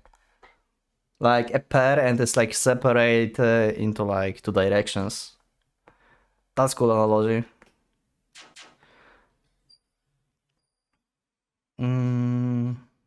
Looks up to the sky and sees a flying white object far off into the east. It looks like a blimp. Judging by its distance and apparent size, it must be quite large. Seems like fun. It must be happy to lend its body to the whims of the wind and fly so lightly through the air. But Yumi has lots and lots she needs to do. Tons of things she's got to think about.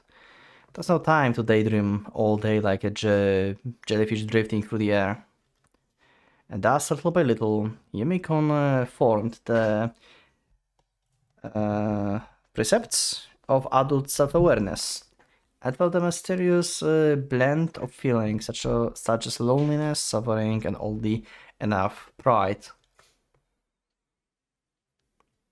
Oh, she's at school actually. Right? This is the school like fence.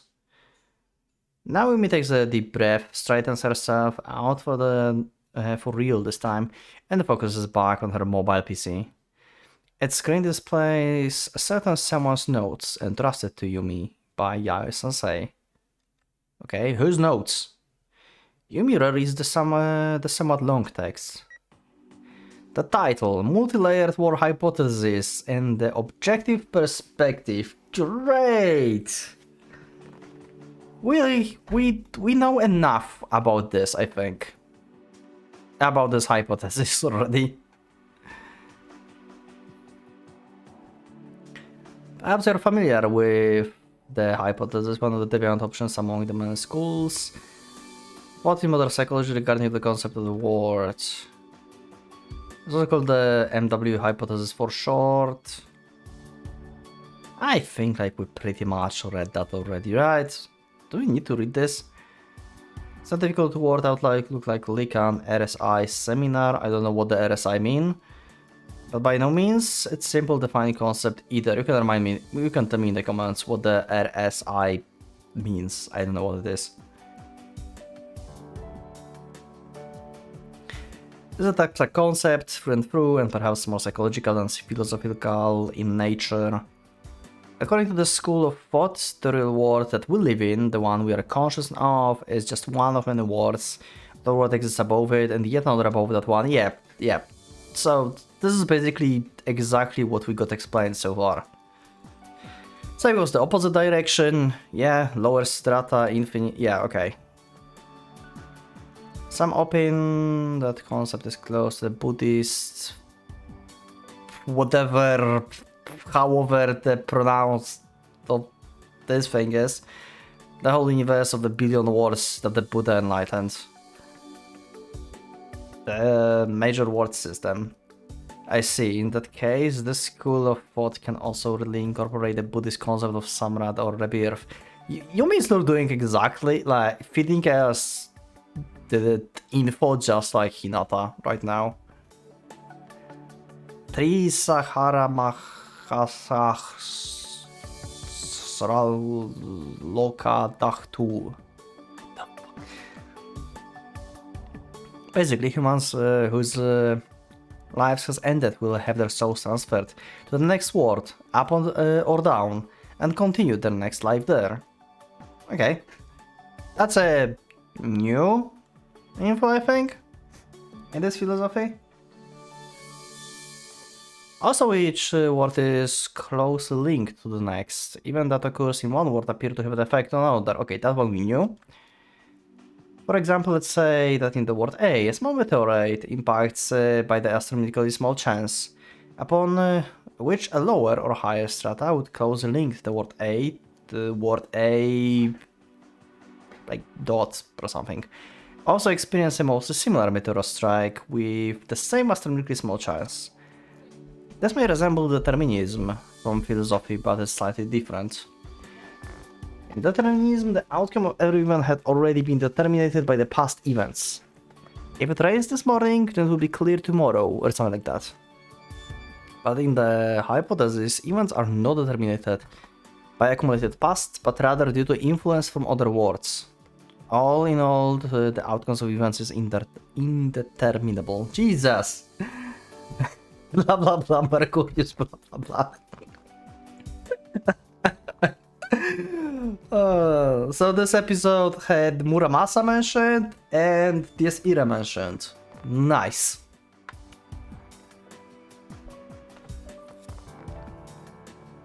The stream doesn't know that we mentioned Muramasa because I was not streaming this when I was mentioning Muramasa.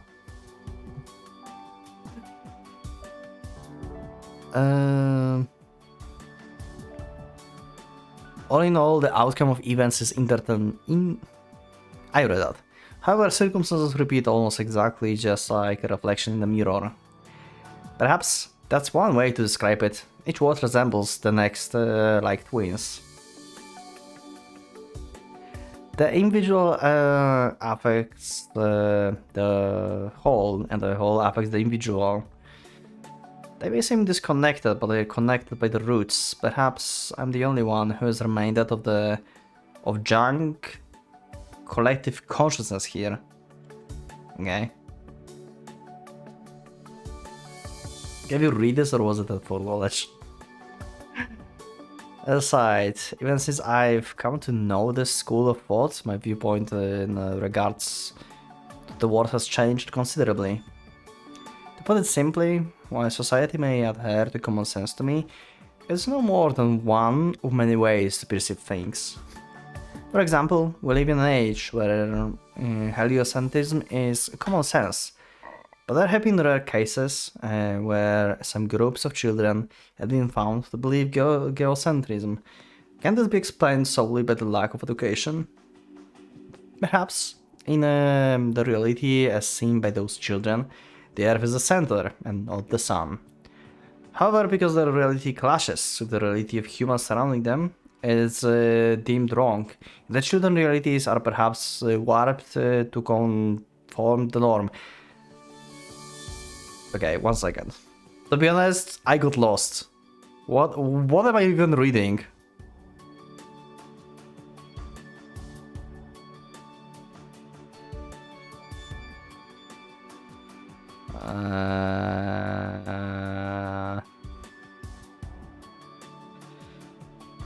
By the lack of education, okay. In reality, seen by those. Okay, so this is basically going back to the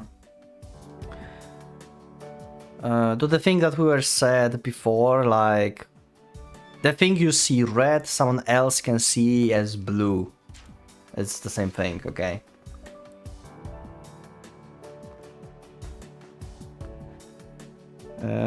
I think we'll just go through this faster. Quite extreme example, but I can't help but feel that there's more than no answer to everything. Countless variations of human values, so why would it be strange for there to be countless realities? Countless variations of human values, so why would it be strange for there to be countless realities? Okay. Everything is completely true, 1 and simultaneously false 0. It is impossible for only one thing to be fake and the other one to be true. Each of the infinite answers is the fragment of the truth and not fiction. This is what I think. Another me gazes down from the world above us. Another me exists down in the world below us. Now, to be more accurate, it's improper to use terms such as above and below. This is not something that can be expressed with the three-dimensional coordinates. These worlds exist in the superposed state at the same time, like the quantum bit. Yep. The infinite means there might be self that becomes aware whenever I gaze at myself. Like the mirror image reflected by opposing mirrors. Humans can think about themselves, that they are rare organisms that can stare at themselves. This is both the miracle that brought humans' development this far, as well as the forbidden fruit that was wrought tragedy. For this trait has allowed us to reach the point where we can consider things with mind detached from body, emotion detached from reason. And that's possibly bringing about the start the mutual separation. Once again, what? Ayo, you losing me. Yumi, what are you doing? Please. Only Hinata was supposed to lose me.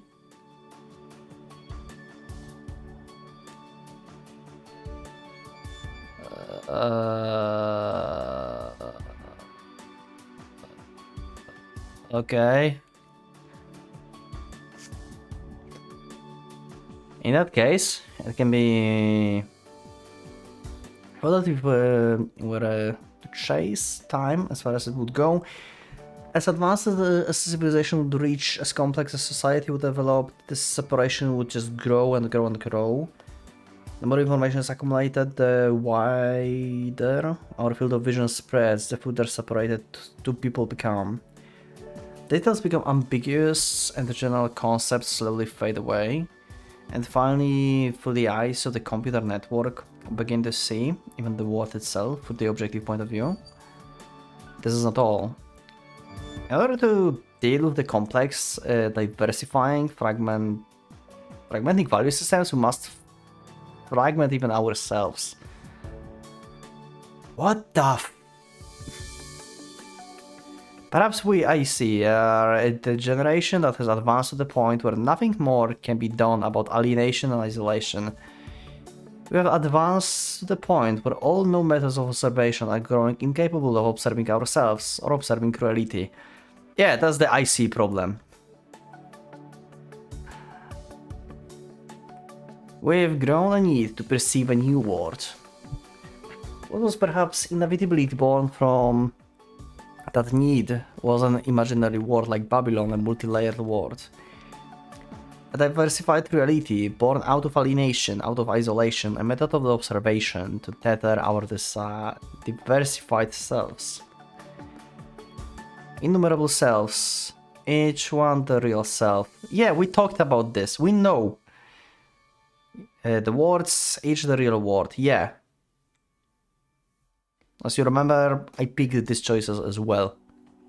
So I got this. So I managed to get like actually a good ending on my first try, because there were choices like where are we and in what world we belong to, and I managed to pick a choices that actually got me to the good ending. Huh. See, I understand the plot. Somehow. Semi-understand, I guess. Receiving system to affirm that notion. Innumerable cells gazing at themselves. And where are we? At the layer. One of the many layers. I think about myself, and then the me that was thought about by myself thinks about another myself, forming eternal chain of thought. The concept that gave rise to that vision may very well be that of the multi-layered worlds. Now there's me talking to me, while talking to me, while talking to me, thinking about what I'm talking about to what I am talking about. With this guy who's talking about this guy, but doesn't know that this guy thinks about this guy, and he is talking about this one. That's the IO. The landscape we see is by no means a computer-generated virtual image, but a dream, perhaps an illusion. It is one answer we derived ourselves to the question of how the real world should be. Each is real. Each is reality. Each is me, myself. So, the imaginary world Babylon is yet another reality. One's shadow in Babylon is another side of one's true self. Naturally, real space is certainly reality as well. I do not deny the real, I do not deny the body of flesh and blood. At the same time, I do not deny the virtual, I do not deny the shadow of bits and bytes. Because denying the shadow one casts is to deny ourselves. We're going like so deep into philosophy now, holy shit. Alongside Miss Anna and Miss Enil created Babylon in order to tether our alienated, isolated selves, since when we call Enil Miss? But perhaps we're a little too early, and our system is too immature, and thus perhaps this is why we're led, used, and thrown away by Exarch. Miss Enlil, who did not notice their true intent, seems to be talking about her frustration in reality. Who wrote this? I mean, like, this document, because Yumi is reading the document made by someone that Yayo-sensei sent to her, right? Who called Enlil Miss? Do we know this person?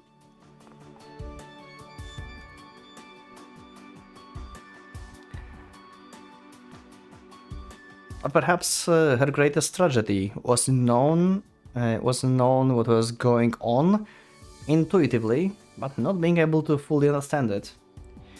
And that I too had come to the despair at the cruelty of reality and temporarily left Babylon. But as I come into contact with the multi-layer hypothesis, hope was born anew. That perhaps we could start over. The catalyst was when I received a private message from Miss Enlil, with whom I had not been in contact for a while. Who is writing this? Why? I should know this person? I had already thought her to be beyond understanding. The perpetrator who corrupted paradise into the lion's den of decadence and pleasure. Can she be healed? Can her fanatical thoughts be cured? Is it possible to do that without denying Miss Enlil's ideology? To do that to her, one who walked down the path of carnage would without a doubt be seen as the insult of the highest order. Okay.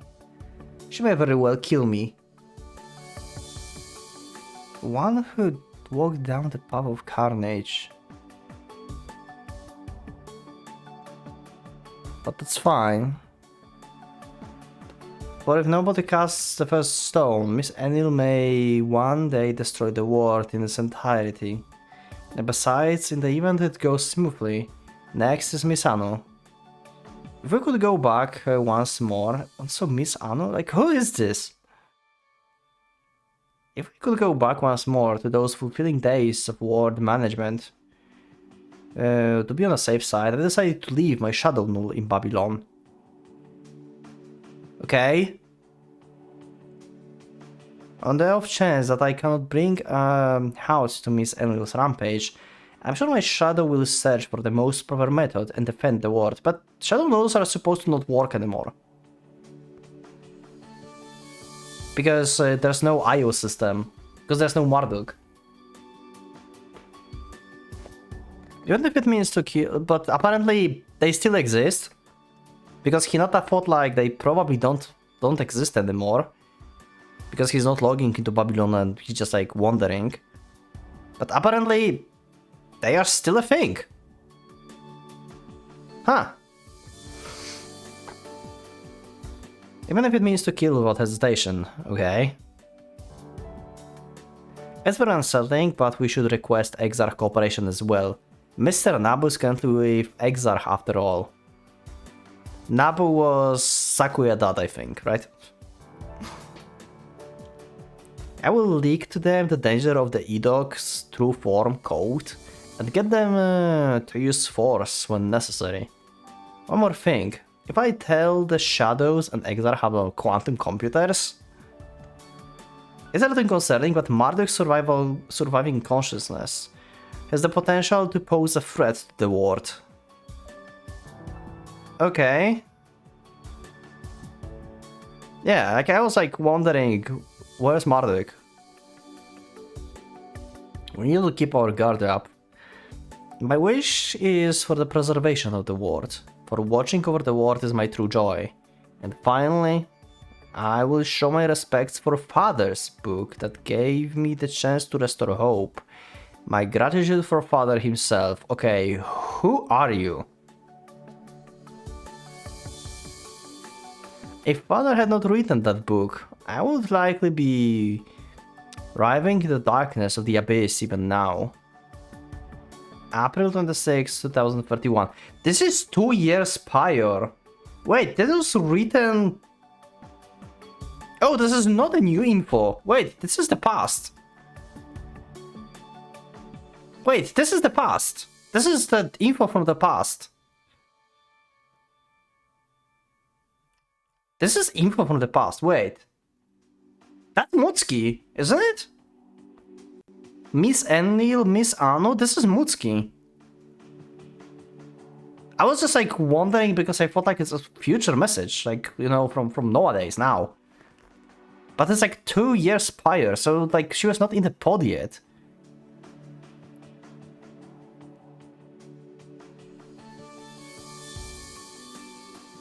And she left the Shadow Null, the lamb. Yeah, this is Mutsuki, I think. I look up at the author of the multi-layered world hypothesis. Oh, I should just read, okay. Oh, no, never mind.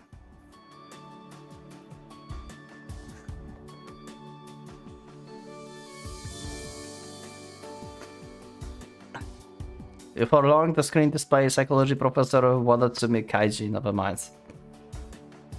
Scratch that. Forgets everything. Apparently, he was leading psychologist on the IC research. So, he had the Shadow Null within the Babylon. Apparently. And he was searching for Enlil and stuff, okay. Have we ever met this guy? Subsequently, he announced his novel, Personal Opinion, that he concluded through the course of the research. Due to eccentricity of his theory, he was shunned from the scientific society and later died a natural death in despair, as what came up. Yumi finishes reading and gazes at the sky, reflecting on her thoughts for the umpteenth time. Why exactly did she write this when she was alive? What was her intent? Okay.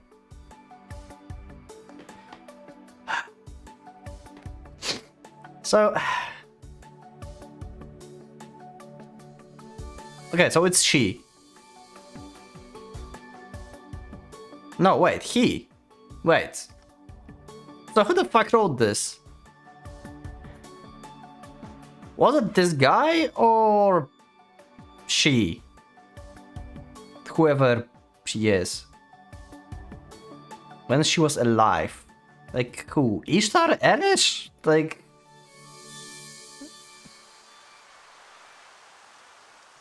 The wind feels like it's getting colder. I will need help. Like who wrote this? Someone in the comments. Unless it's a spoiler. I mean, we are at the end of the game. Like I should know this, right? I think. Maybe Eresh, maybe Ishtar. I mean, she said like she was alive. Maybe Eresh. I bet Eresh. Yumi closes her mobile PC screen, unable to gather her thoughts. Yumi plans to drop by the infirmary and repay Sensei. But at that moment, that very same bleep comes into the view once more. Okay? What is that bleep that I keep seeing? It's quite unsettling for some reason.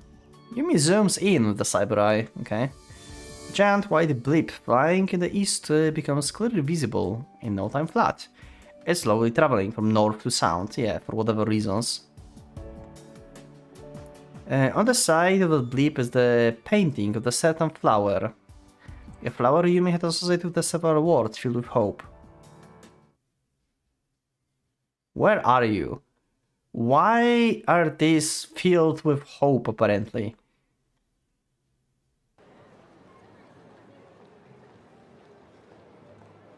What is happening?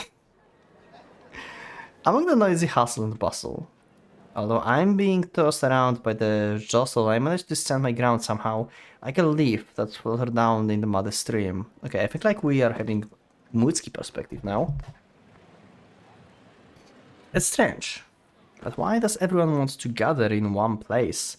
Like this, like iron sound that's drawn to a magnet.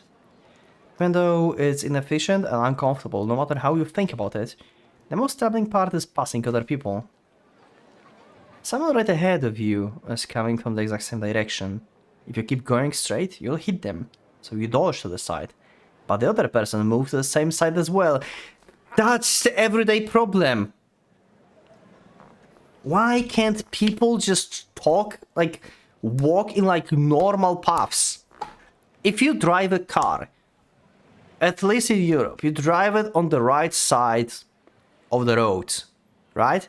So if you're walking on the sidewalk, it's logical that if you walk, you should walk on the right side. Why would you walk on the left side? The same with bicycles. They should just like keep on the right side. Why anyone would go to the left? God damn it. Walk on the right side, for the fuck's sake. The problem eliminated.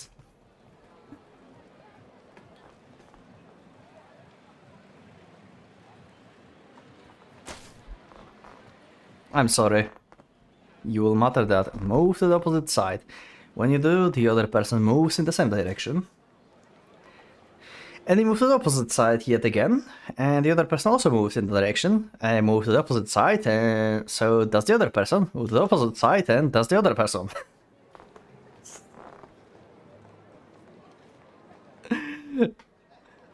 Got it out already. There was times when you're made to repeat 10 times like this, you're doing some sort of a side jump exercise. It's stupid if I do so myself, so we should just yield right away and go directly straight. But then you think that and walk, the other person thinks the same thing and then wham. Mutual understanding sure is difficult. Well, that's that. It's just a minor grievance. I don't intend to comment on other people's value systems, after all I am myself eccentric of sorts. Lately, I've been trying to get out into the city on my own discretion. It's not like I'm going to because I have specific destination. It's always just random strolling, as well as a chance to observe the people around me. Whenever I get strides of walking, I enter a coffee shop or cafe that catches my eye and rest.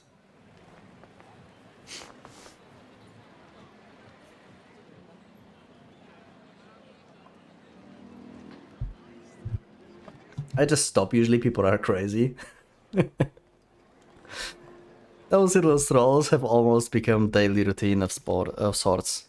All each other accompanied me at first, but nowadays I've reached a point where I can do it on my own with no trouble, yeah. Also, this is like a very long, like, end of the road after credits scene. Holy shit. I felt like after credits, like you know, like we basically finished the game. This is just like tying things up, right? After credits, like it should be like maybe like half an hour or something. This thing is enormous. Like what the hell? Not even I know the reason why I started doing this. Did I intend it as the rehab for returning to the real world? Was it in order to satisfy my curiosity? Or did I subconsciously have a more refined goal for doing so? Or maybe I'm searching for her. Why everyone's searching for her? Okay, I have a feeling like everyone thinks about someone else.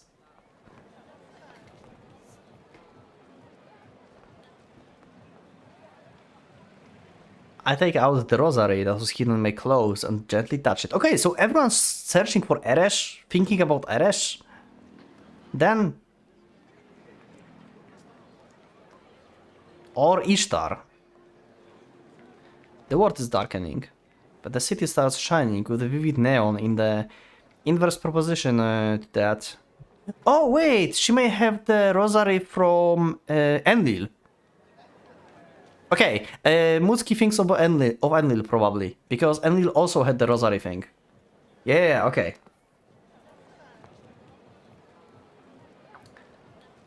So everyone have different hair, I guess. But the city starts shining with a vivid neon in the inverse proportion to that, and the traffic of cars and people grows more intense, causing one to even feel a somewhat excited impression. After a little while, I feel thirsty and hungry. I feel like resting somewhere. And now then, what to do? I don't see any restaurants nearby that I want to drop by. Oh well, that place looks like it will do. With no much of a choice, I decide to go to the nearby coffee shop. The restaurant is packed already. It's really packed. I get in the long line, and after waiting for a long time, I finally buy a potato salad, sandwich and coffee. Of course, I wish to eat and drink in the shop, but it's hard to secure a seat right now, so I'd fallen into the awkward situation. I go from one end of the shop to the other, wander aimlessly in the circles around the place, and when I finally get a seat, it's in the smoking sections next to the noisy group of tourists. Let me guess, you will meet with Yao-sensei and you will talk about philosophy again, or something. This is the only character I can think that smokes right now. I detach my consciousness from my surroundings as much as possible and try to focus on eating and drinking. First I grab a sandwich. In the past, I would stuff my cheeks with mom's homemade sandwiches, while enthusiastically engrossing myself in Babylon. This brings me back a bit. But after one bite, I find myself disappointed. I went through all the trouble to find a seat, and yet the potato salad is dry and completely flavorless. The lettuce interposed between it is all flabby. And on top of that, the bread is rock hard. I pull myself together and take the coffee. After filling it with the milk and sugar, and after estimating when it cooled down to the body temperature, I take a sip. Perhaps it was considerably boiled, as it smells unbearably sour, and it tastes terrible, as if it were boiled ink. As I get depressed, the strange high-frequency waves of shrill voice propagate from the table next to me, along with the awful stench of the cigarette smoke. Okay. With my mood now completely ruined, I quickly leave the shop. Even so, I make sure to finish my sandwich and coffee completely. Okay, never mind. We haven't met with Yaoi. What a weird, like, random interaction. I guess this is just showing us how detached Muski is from the real world, really. Like, she tries to still detach herself. Like, she's like... you know, like, truly high level IC, basically. Like, she would just live in Babylon forever if she could. When I get outside, I get the deep breath. That is bad as always. But it all allows me to pull myself together a bit. While walking against the flow of the crowd of people, I think to myself, what's projection in the world that everyone's seeing? Projected. Before I know it, I've arrived at the train station. There's a lot of people crowd here in as well. A crowd composed of a large variety of people of the different ages, genders, blood types, jobs, and likely even places of origin. Yeah, that's what you just said before. I read that. Selin, elderly woman trying to pass by in front of me, stops, looks at my listless form, and tilts her head suspiciously. But then she briskly walks away. This might not be uncommon of a scene.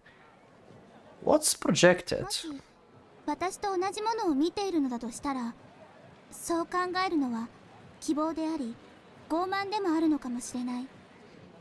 Yeah, but like we mentioned a few times through the game, I see red, someone else might be colorblind and see blue. Are you and I really in the same place? Or maybe I am colorblind? Huh. Are you and I really in the same place? Are you and I really seeing the same things in the same way? What?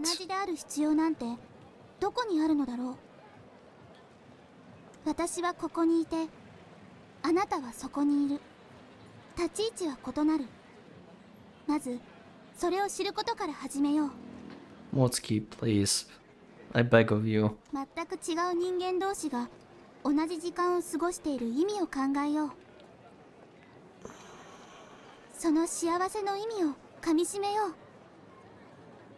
Meaning of happiness. Kinda... Wow, we can like actually mention another visual novel. The meaning of happiness. The meaning of what makes a good life. Yeah. Choose us, anyone.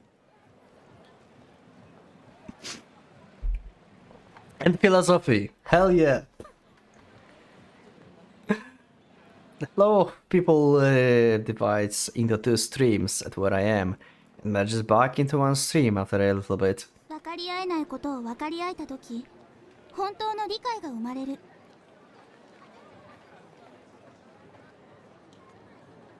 Even though some people glance at me from time to time, no one stops.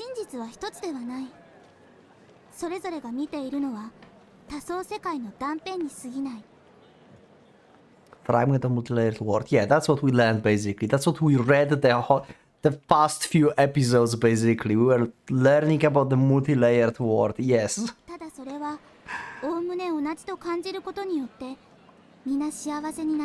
Uh-huh.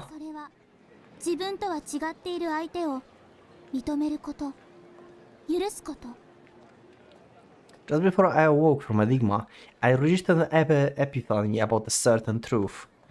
First, come to mutually understand things that you don't mutually understand, and true empathy is born from there.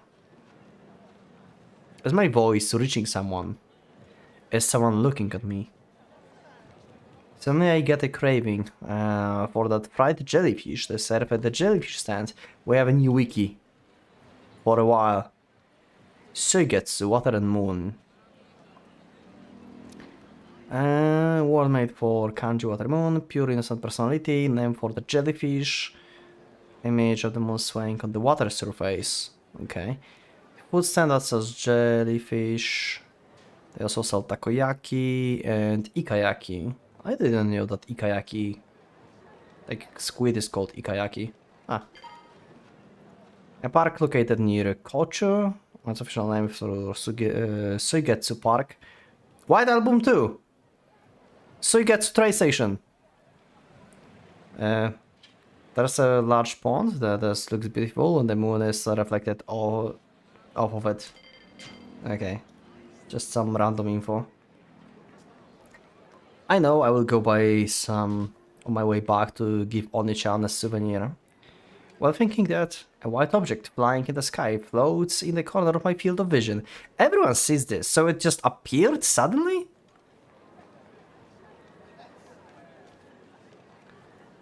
The more years of this and you will memorize the map. It's a blimp. A giant white blimp in the east, floating like a jellyfish. On the other side of the blimp is painting of the Saturn flower. I feel the texture of my rosary. I gaze at the blimp for a while and then I ask myself a question this time. I mean, everyone apparently sees the same blimp for whatever reason. What are you? Again. Okay. By the time the curtains of the night have fallen, Yumi is walking along the riverside promenade close to the Onesama apartment. She plods along while listening to the sound of the flowing river. It's quiet. Not a single silhouette stands in the surroundings. Yumi is all alone again. She becomes painfully aware of that once more. I mean, you can always contact Hinata, you know? And Sama is gone. One-chan gone too. And so Kosuke-kun and Mika-chan and Mom, yep. Everyone who's close is now gone. Everyone left Yumi and gone far away. The human called Yumi no longer exists. Even in the public record, the new Yumi is newly prepared somewhere else. The real one has been deemed dead. The real one has been deemed dead? Hinata-kun? That's right. Hinata-kun is still around. One of Yumi's few sympathizers. My most trusted partner, my comrade who's always been by my side, and most of all, my friend whom I open up to. Time and time again, he saved Yumi, cheered Yumi up, given Yumi courage. Yes! Yumi wants to walk by Hinata's side from now on. Yes! Go! Kiss! Finally! For how long? For how long has Hinata-kun presence held such a place in Yumi's heart? A painful, sorrowful, and yet warm place. Yumi honestly doesn't understand the truth behind those feelings, but this is probably what Onesama talked about before. What does Hinata-kun think of Yumi? Yumi takes up the rosary from her chest and holds it tight. Would Hinata-kun desire Yumi? 1 year ago, Yumi silently disappeared from Hinata-kun's eyes. Because Yumi still had things she needed to do. And half a year later, after Yumi safely completed her mission, she became alone in the truest sense. Yumi knows Hinata-kun contact info, and his others as well, of course, and yet Yumi herself has never gone to meet him, nor attempted to contact him. There's nobody left to give me a show from the back, or to show me the path. And so Yumi has become a lost little girl wandering aimlessly here and there, taking roundabout paths. What would Onesama say if she could see me right now? She'd probably say to find the shortest path and squeeze it out. この私が言うんだから間違いない。そうに決まった。まったく、ユミってばもうどうしてこう私に似ないでとろんのかし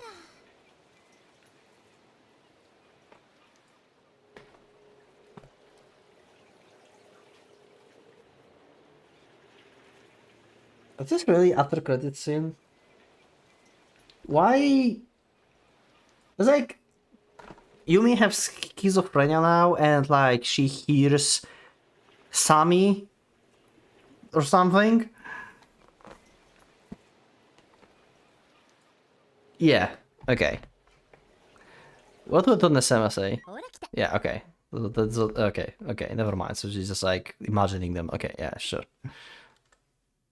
無限ループに見えてたのは計算に時間がかかりすぎてたからなんですね。 When was that? ほら繋がった。ユミと私が繋がった。 Yumi suddenly starts running as if driven by something. Okay, what's happening? You remember that and now suddenly... You understood something? Wait, what? It might be a roundabout path, but still. Is there anything wrong with that? Even if it's a roundabout. I suddenly stop in front of the Onesama apartment complex and look up at the sky. I see the white blimp from this afternoon in the western skies. Eh? Isn't it late?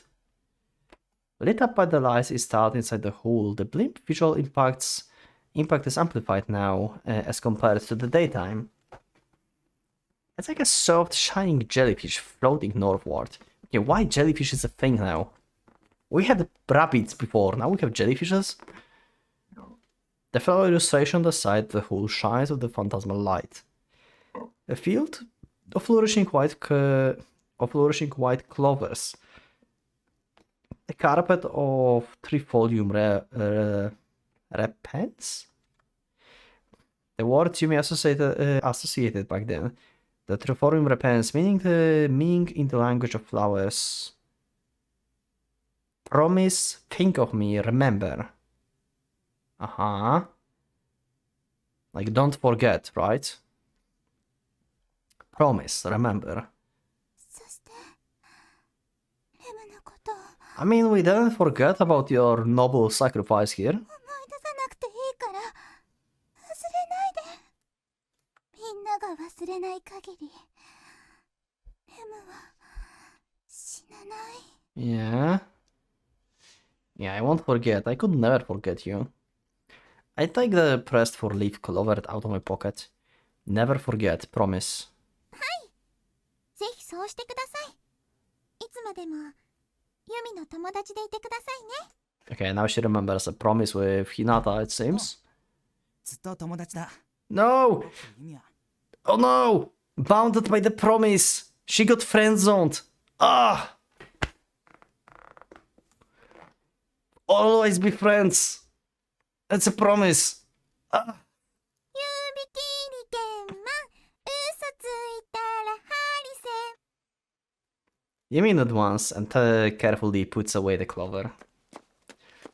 She then gets up and walks toward her target address at her own pace. Yumi is here. The shortest path to reduce mutual distance to the smallest value to reach mutual understanding. To obtain the shortest path may perhaps take the great length of time. And that's why Yumi and friends must endure and overcome all trials and tribulations that come our way until then.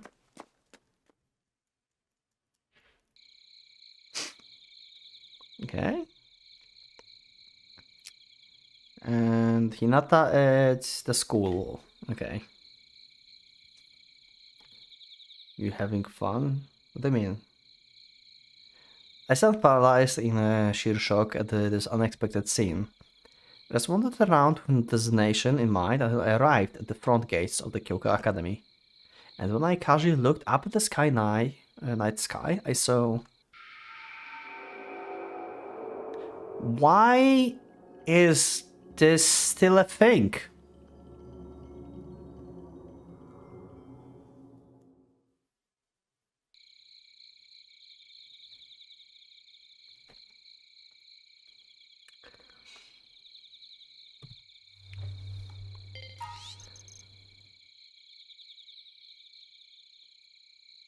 What?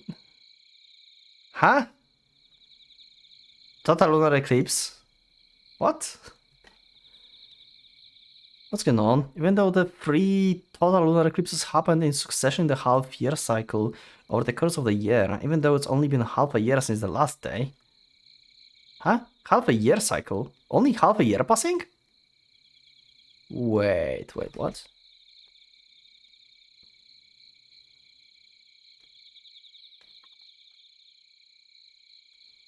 Half-year cycle... Oh, wait. Wasn't the 3 eclipses supposed to happen within a year? And not within the half of the year? Wait, so they happened faster than we thought? Wait, what? To confirm my hunch, I connect my biocomputer to the net and search. Of course, my search target is the Saros cycle.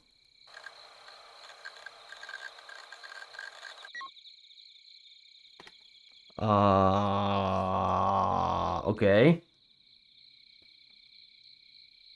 So these were the three that we had, yeah. And next one is like... No, it is within the year. From April to April, so it's okay. So that was correct. But this one happened like half a year. Ah. Is this actually weird? Or not? And the current time and date is October 8th, 2023, 2033, 7:54. Unbelievable. To think that the 4 total lunar eclipses would actually occur over the course of a year and a half, and that they all could be observed in Japan. I instinctively turn my gaze to the eastern skies to avert my eyes. Okay, maybe this is just normal, like, lunar eclipse. Like, Hinata doesn't have a headache. So it should be fine, right? Oh. There's a white floating overlap sphere in the darkness of the night. Of course, it's not a star. It's that white blimp I saw during the day. I casually zoom in my field of vision. I don't understand the reason I can see it even in this darkness. It's because the lights installed inside the blimp has been lit up. The way it floats as it heads north make it look like the squashed full moon. The flower is swaying on the side and the whole shines with the phantasmal light. Pink clovers that have vividly blossomed in the field. It's the field of the red clovers. Everyone says something different! Mutsuki said these were... No, Yumi said these were the white clovers, right? Or something. And Hinata says this is the red clovers. But Yumi haven't seen the... Okay, because now it's... Okay, they are red now because now it's the eclipse, so the color is different. Okay, never mind. Now it makes sense, yeah. I remember the words I was reminded of at that time. That the meaning of the red clover in the flower of language. Liveliness, abundant love, remember. Okay. Liveliness, remember. A promise, yeah, don't forget. Lamb. Yeah? You forgot about Lamb? Okay. Well, time to... Good that you actually remembered her. I don't know, like, what that would... Like, what would... Like, how would that actually matter, like, really? Outside of, like...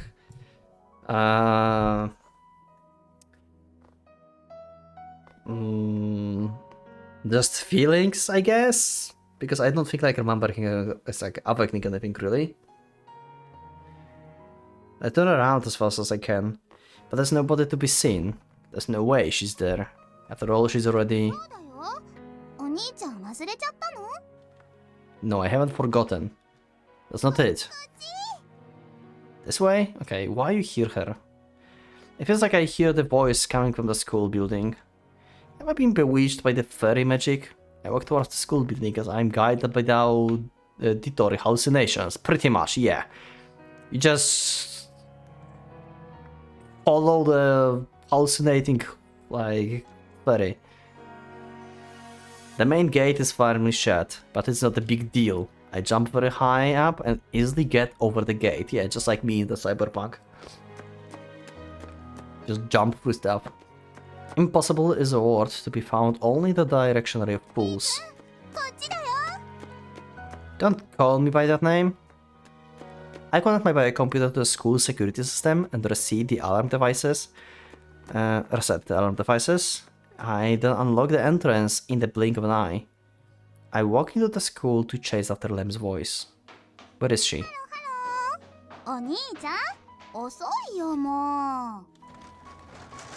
Here?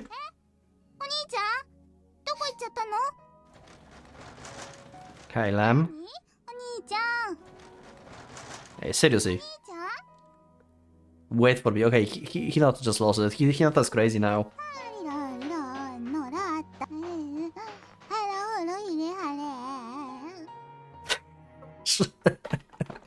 Shut up. That was funny. Before long, I realized that I've searched for the whole school and have ended up on the roof. Actually, there's not a soul to be found there. To say nothing less of that cheerful fairy. Isn't that obvious? My shoulders slammed feebly. Of course, there's no way she'll be here. She's long gone. Even if she were here, she wouldn't actually be here. For here is a word she doesn't belong to. Yeah. The same crimson moon as the night on that day as in the skies. It looks like the rabbit's eye. Okay. I find myself gazing at it. また会った時は There's no next time, Lamb. I head towards the field of clovers. I still remember the times I looked for a four-leaf clover here. I searched for with Mutsuki when we were 5 years old. And then, in the process of looking for Mutsuki, yeah, this is the CG we had in the Hinata Road ending. In the process of looking for Mutsuki, there was a full moon that night.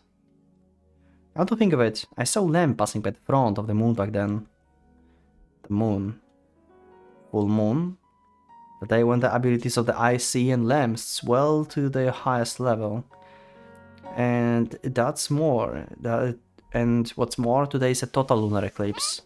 お兄ちゃんどこ行っちゃったのレム見えないよ So, you're telling me that Lamb like hacked like Hinata by a computer because like of the lunar eclipse? I'm right. What the hell am I doing? I should go back. Do you think I'd break into the school over something as stupid as this? I will apologize properly tomorrow. お兄ちゃん These auditory hallucinations sure are persistent. Maybe I should pay Nergal a visit tomorrow and have him give me a checkup. お兄ちゃん Is Mutsuki actually here? No, that's wrong. This is... ねえ知ってたネッシーも雪男もどっちもいないんだよ Okay. This isn't the auditory hallucination. That someone knows something only Mutsuki should know. I turn around. I'm...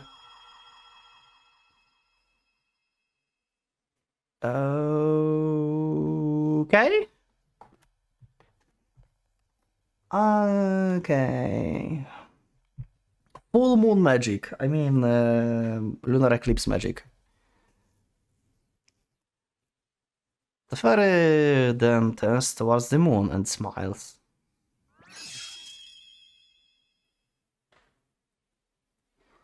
Lamb's just like a sunflower.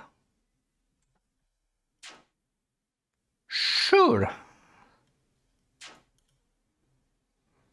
No, would it be better to say moonflower?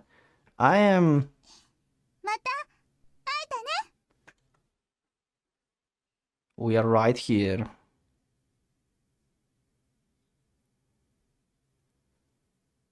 E0F, end of file. EOF, end of file. Like what? What do you mean end of file? Like this whole thing was just a recording and we just...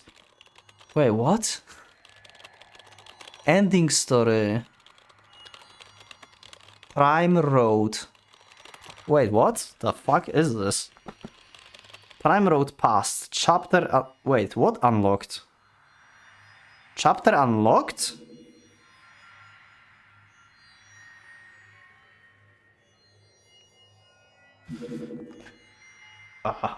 Wait, what's happening?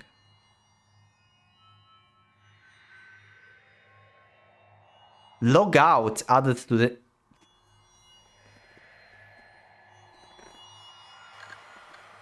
What do you mean log out?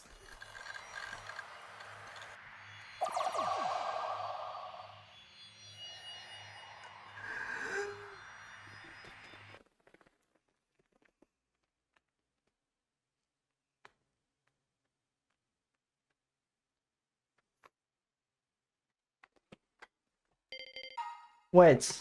Wait. Wait. Wait. Wait.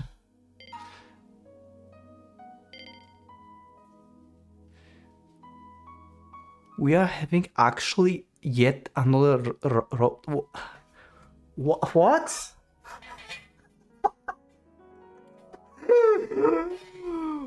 What?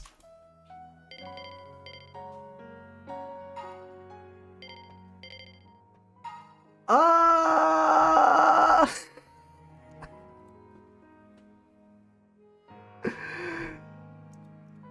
Wait, what? There's no moon on the screen. Oh shit, you're right. So, Devrak shows nothing new.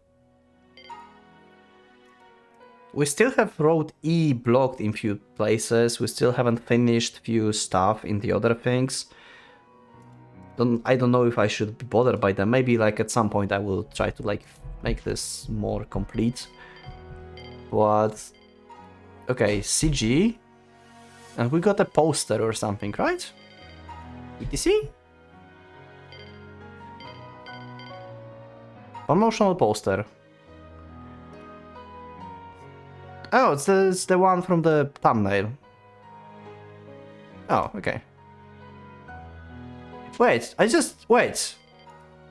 Why there's... Oh my god. There's so many... There's a lot of CGs left. Oh no, wait. Wait, what?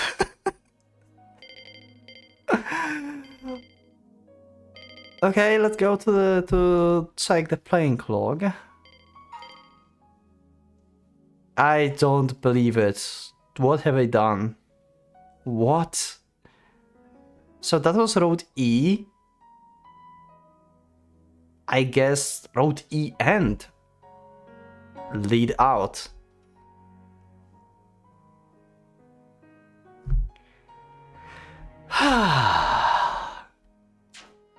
Okay, I don't know what the log out is going to be about.